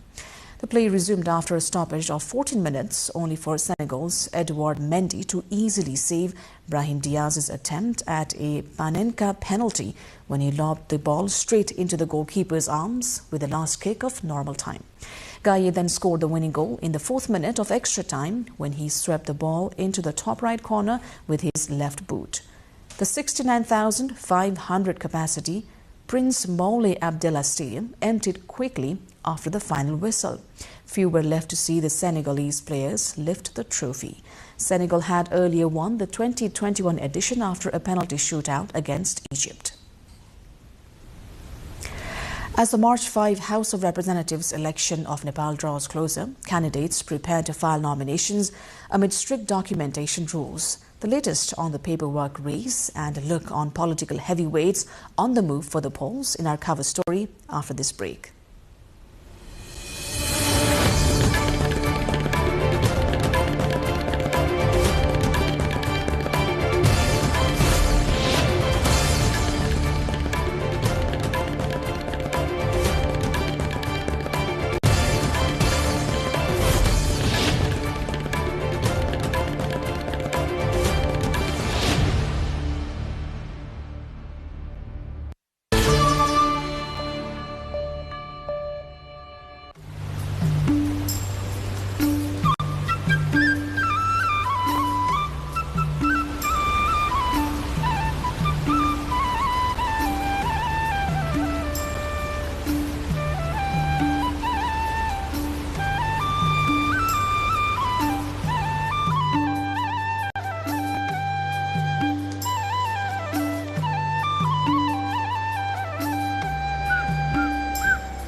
You're watching NTV World and this is News Hour. Welcome back. Time now for our cover story of the day. Candidates wishing to contest the March 5 House of Representatives election under the first-past-the-post system are preparing themselves to file their contention. There are 13 mandatory documents, including citizenship, voter registration and party nomination letter if recommended by any registered political party, among other documents. Election Commission has warned that incomplete paperwork could lead to disqualification of candidate before the race even begins. Diksha Awasthi elaborates further on this.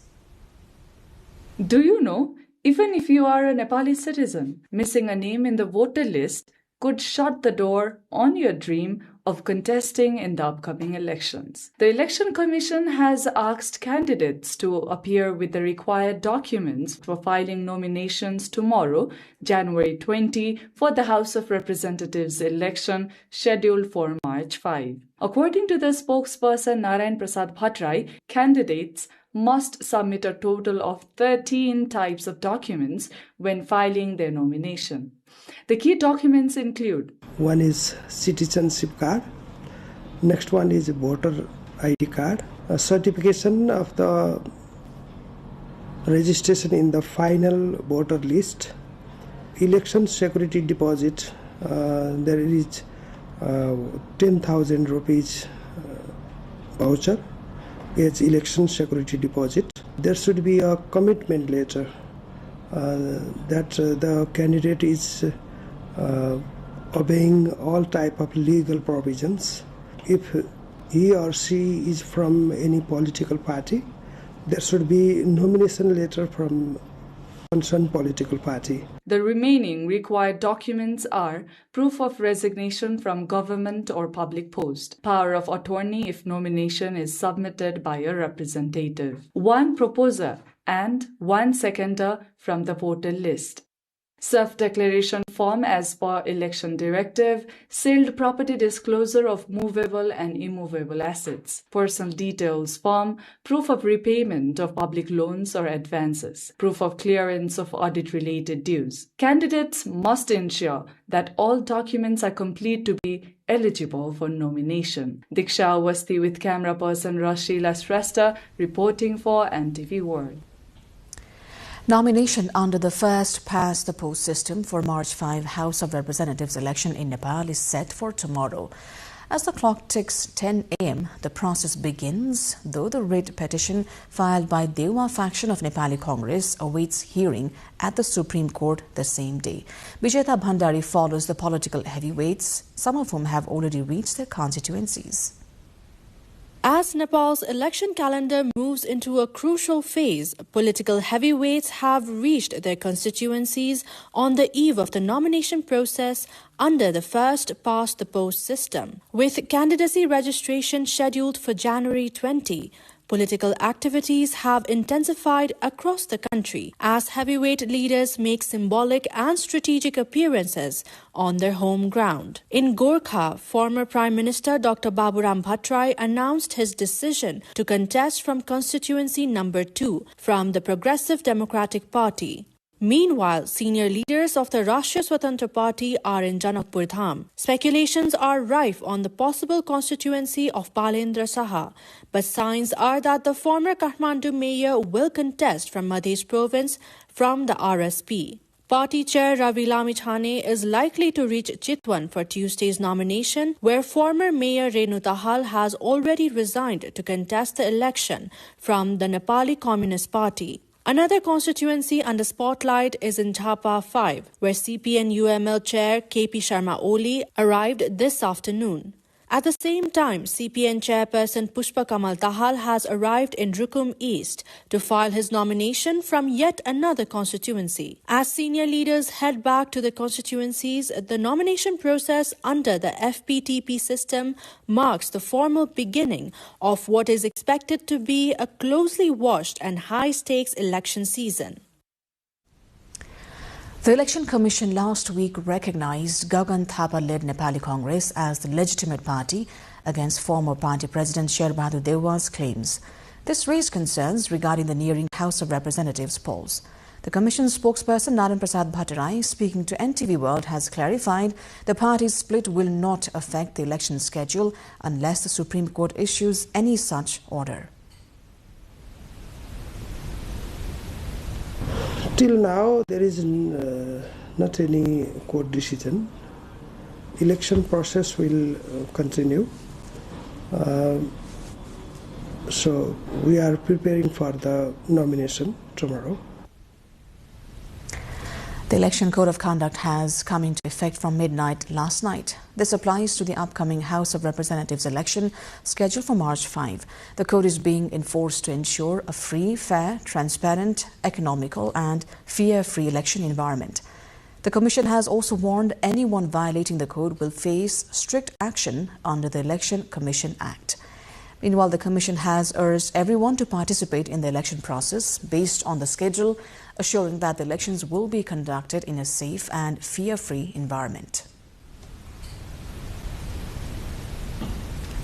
And in context of the upcoming lower house elections, today in our Public Pulse segment, we asked how they view the punitive provisions in the Election Code of Conduct. Here's what they had to say. आचार संहिता भनेको एउटा अनुशासन हो त्यो लागू हुनुपर्छ तर त्यो मिनिमम आधारमा लागू हुनुपर्छ चुनाव भनेको जनताले चाहेका प्रतिनिधिहरू जनता पनि फेरि के हुनुपर्छ भन्दा मतदाताहरू सचेत भएर र सचेत वर्गले सचेत नागरिकहरूले मतदाताहरूलाई सचेत बनाएर सचेततापूर्वक कुनै लोभ लालच नगरिकन आफ्नो एउटा मताधिकार प्रयोग गर्न पाउने वातावरण बन्नुपर्छ। देशको माहौल हेर्दा पनि निर्वाचन आयोगले चाहिँ तोकिएको जरिमाना चाहिँ कडा रूपमा लागू गर्छ भन्ने मलाई लागेको छ। विश्वस्त छु र गर्नु पनि पर्छ।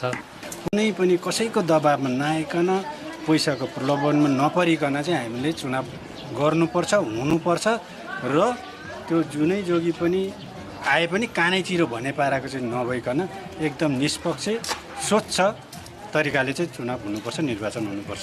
विगत अब केही महिना अगाडिदेखि देशमा अलिक सङ्क्रमणकालीन अवस्था चलिरहेको अस्थिरता आएको देशमा शासन पद्धतिहरू चाहिँ सही ढङ्गले चल्न नपाएको अब सरकार पनि मजबुत नभएको अवस्थामा एउटा निर्वाचन हुने खालको जुन वातावरण आएको छ यसमा जनताहरू उत्साहित हुनुहुन्छ। अब हाम्रो चाहिँ सबै तरिकाले चाहिँ जीवधनको अथवा हामी शान्ति सुव्यवस्था कायम हुने हो।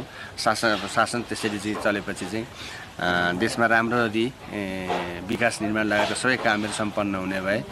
निर्वाचन भनेको चाहिँ एउटा परिवर्तनको नै माग हो।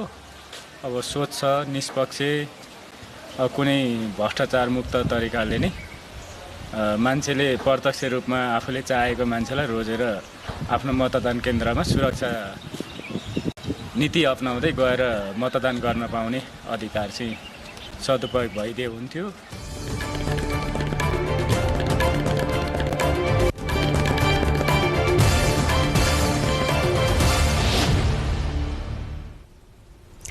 That was our cover story segment of the day. Now, the Tamang community and a few other ethnic groups across Nepal are ringing in the 2862nd New Year with Sonam Losar celebrations today as the Year of Horse begins. A special look on the vibrant festivities in our Issue of the Day segment after this short break.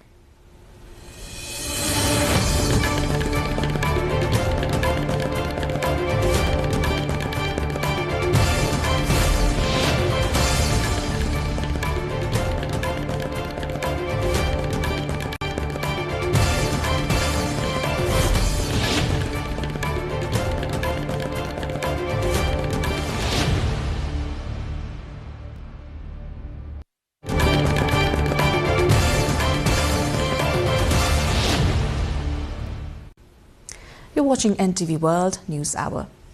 Time now for Issue of the Day. The indigenous Tamang community is celebrating Sonam Losar, meaning New Year, by organizing various programs today. According to Manjusri calendar, the 2862nd year starts from today. From today, the horse year enters after completing the snake year. Sonam Losar festival is celebrated every year on the occasion of Magh Shukla Pratibada with various programs. It is divided into 12 categories: rat, cow, tiger, rabbit, dragon, snake, horse, sheep, monkey, bird, dog and pig.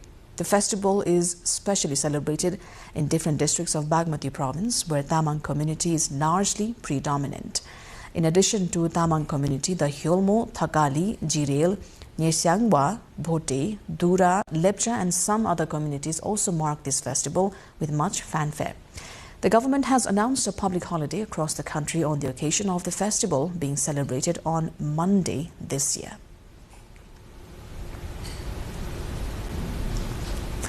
Kathmandu's Turikil was the epicenter of celebrations as the Tamang community marked Sonam Losar. Our correspondent Aprila Khising Lama has more. Over 50,000 people have gathered here in Turikil, Kathmandu to celebrate one festival, that is Sonam Losar. Not just Tamangs, but people all over from the country have joined this festival to celebrate the auspicious day of unity and love.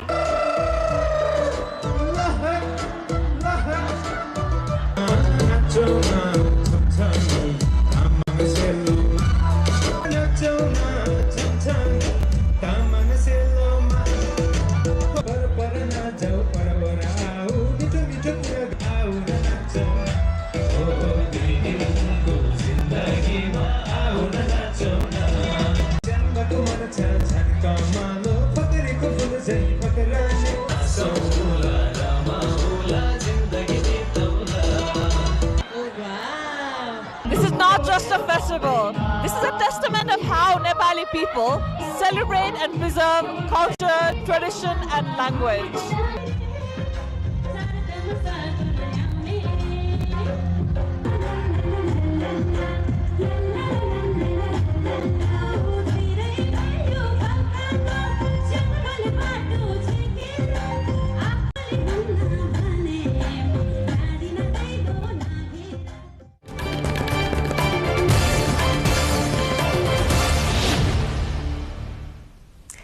That wraps up our issue of the day. International news coming up next. For now, a quick look at the headlines. Political heavyweights reach constituencies on the eve of candidacy registration. Resignation spree in the centre, including 2 ministers. Medical entrepreneur Prasai arrested in Pokhara. Election Commission charges the attention seeker of digital disinformation. Tamang community rejoices in Sonam Losar. Turikil in Kathmandu turns into celebration ground with thousands in attendance. Spain's Prime Minister vows to uncover the cause of a high-speed train crash that killed at least 39. 3 days of mourning announced.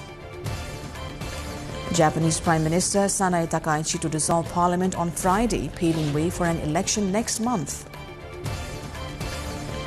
And Senegal wins the Africa Cup of Nations in dramatic fashion. Pape Gaye scores in extra time to beat host Morocco 1-0.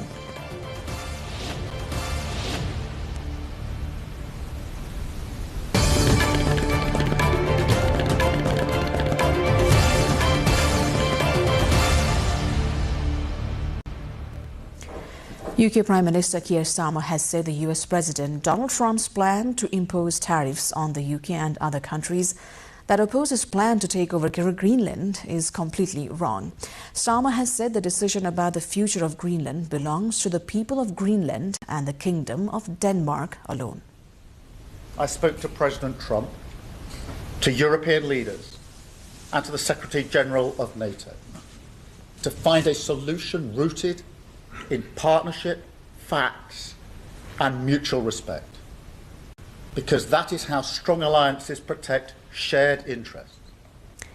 Meanwhile, US President Donald Trump has repeated he wants the complete and total purchase of the Danish territory, saying it's essential for US and global security, with the White House saying it could even be taken militarily.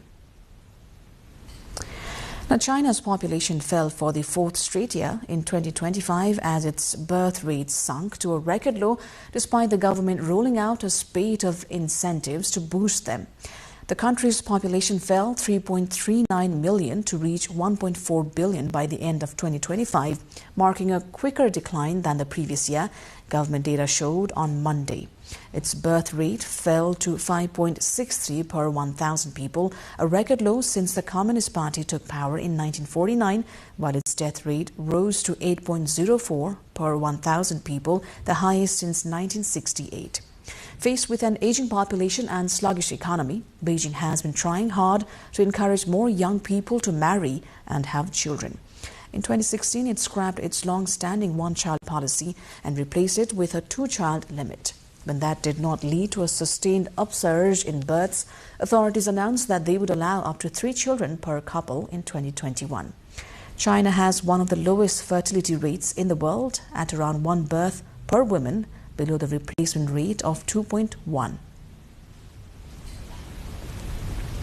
Piton de la Fournaise, one of the world's most active volcanoes, has erupted on France's Réunion Island. The eruption occurred in a remote area of the volcano and did not pose any significant threat to public safety, according to Piton de la Fournaise Volcanological Observatory. Images released after the eruption showed lava flows and volcanic activity within the secured zone of the massif. Local authorities said monitoring systems were operating normally and safety measures remained in place. Réunion Island, a French overseas department in the Indian Ocean, is accustomed to frequent eruption of Piton de la Fournaise, which is closely monitored due to its regular activity. A high-profile legal battle is unfolding in London as Prince Harry, along with Liz Hurley, Sadie Frost, Elton John and 3 others take on the publisher of the Daily Mail.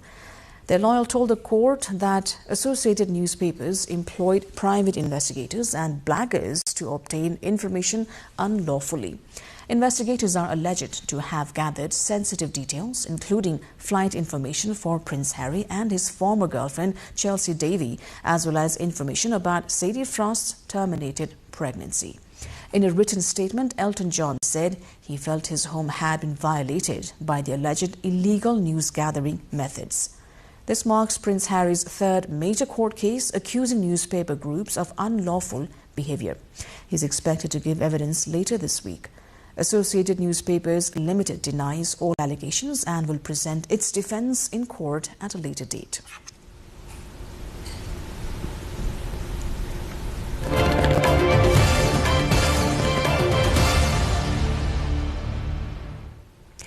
We're going for a short break here. Business news coming up next.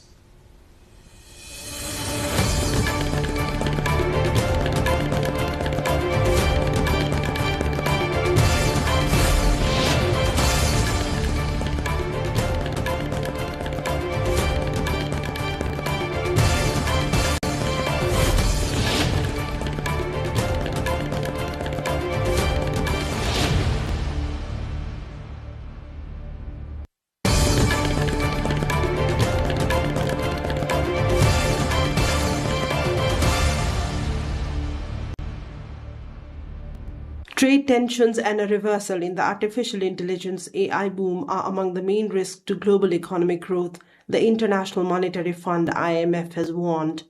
Its comments came in its latest World Economic Outlook, where it described the global economy as steady, with growth expected to remain resilient this year.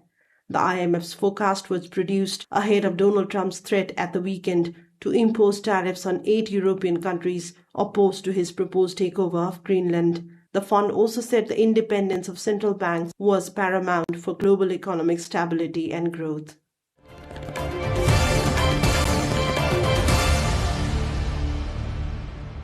China said its economy expanded by 5% last year, meeting Beijing's official target as a record trade surplus boosted growth.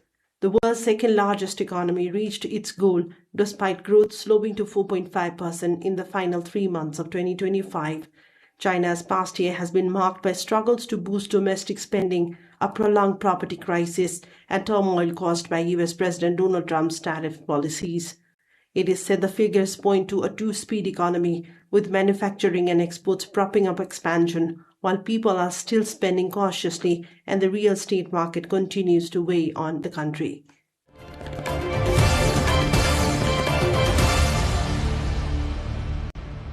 Gold and silver prices have hit records high following the threat by US President Donald Trump to impose fresh tariffs on 8 European countries opposed to his proposed takeover of Greenland. A rush into safe havens in early Asian trade saw gold hit a peak of $4,690.59 an ounce, while silver struck $94.12. Precious metals are seen as safer assets to hold in times of uncertainty, and the prices of both gold and silver have soared over the past year. The row over the future of Greenland has escalated following the threat of extra tariffs by the US, and there are reports that the EU is preparing to retaliate.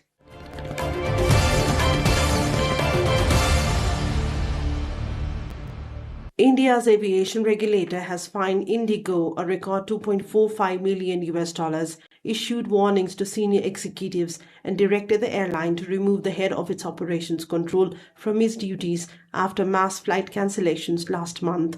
India's largest airline scrapped about 4,500 flights in the first weeks of December, stranding tens of thousands of passengers nationwide, highlighting concerns over limited competition in the world's fastest-growing aviation market. The airline has acknowledged that poor pilot roster planning was the main cause of the disruption.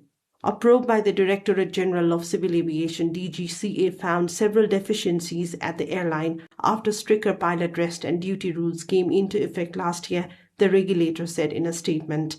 Indigo, which holds 65% of India's domestic market, failed to properly identify planning gaps or maintain adequate operational buffers, the DGCA said, adding that the airline had an overriding focus on maximizing the use of crew, aircraft, and network resources.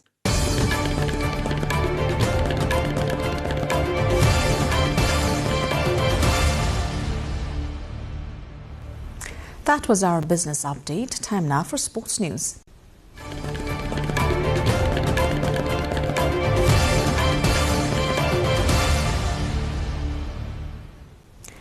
Nepal's women's futsal team has suffered its second consecutive defeat at the South Women's Futsal Championship. In a match held today at Nonthaburi Stadium in Bangkok, Nepal lost 3-0 to Bangladesh. Nepal drew 2-0 against Sri Lanka in their opening match and had previously defeated the Maldives by 5-0. However, they faced a heavy 8-1 defeat against India in their third match. For Bangladesh, this marks their second win in the tournament. The Australian Open got underway on Sunday. However, the tournament has been hit by injury concerns on its second day as players struggled with cramp and physical issues in demanding conditions at Melbourne Park. The day was overshadowed by the retirement of 7th seed Felix Auger-Aliassime, while his Canadian compatriot Marina Stakosic required a wheelchair to leave the court after her match. Auger-Aliassime had arrived at the season's first Grand Slam as a genuine dark horse following strong improvements on hard courts towards the end of 2025. However, the 25-year-old was forced to withdraw from his opening match against Portugal's Nuno Borges after suffering from cramp. The early spate of injuries raised concerns as the tournament moved into its opening rounds following its start on Sunday.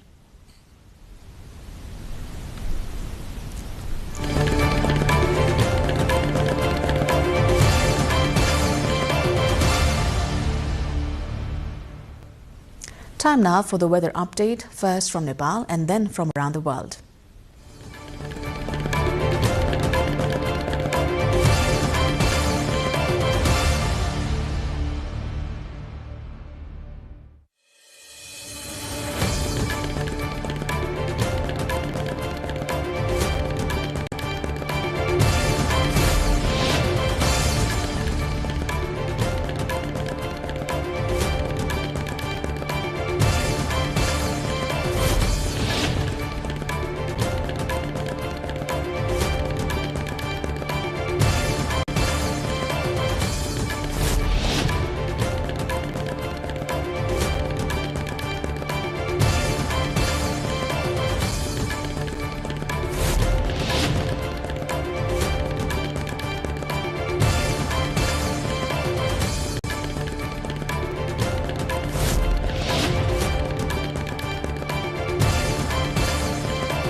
And before wrapping up, here's a look into the top stories once again.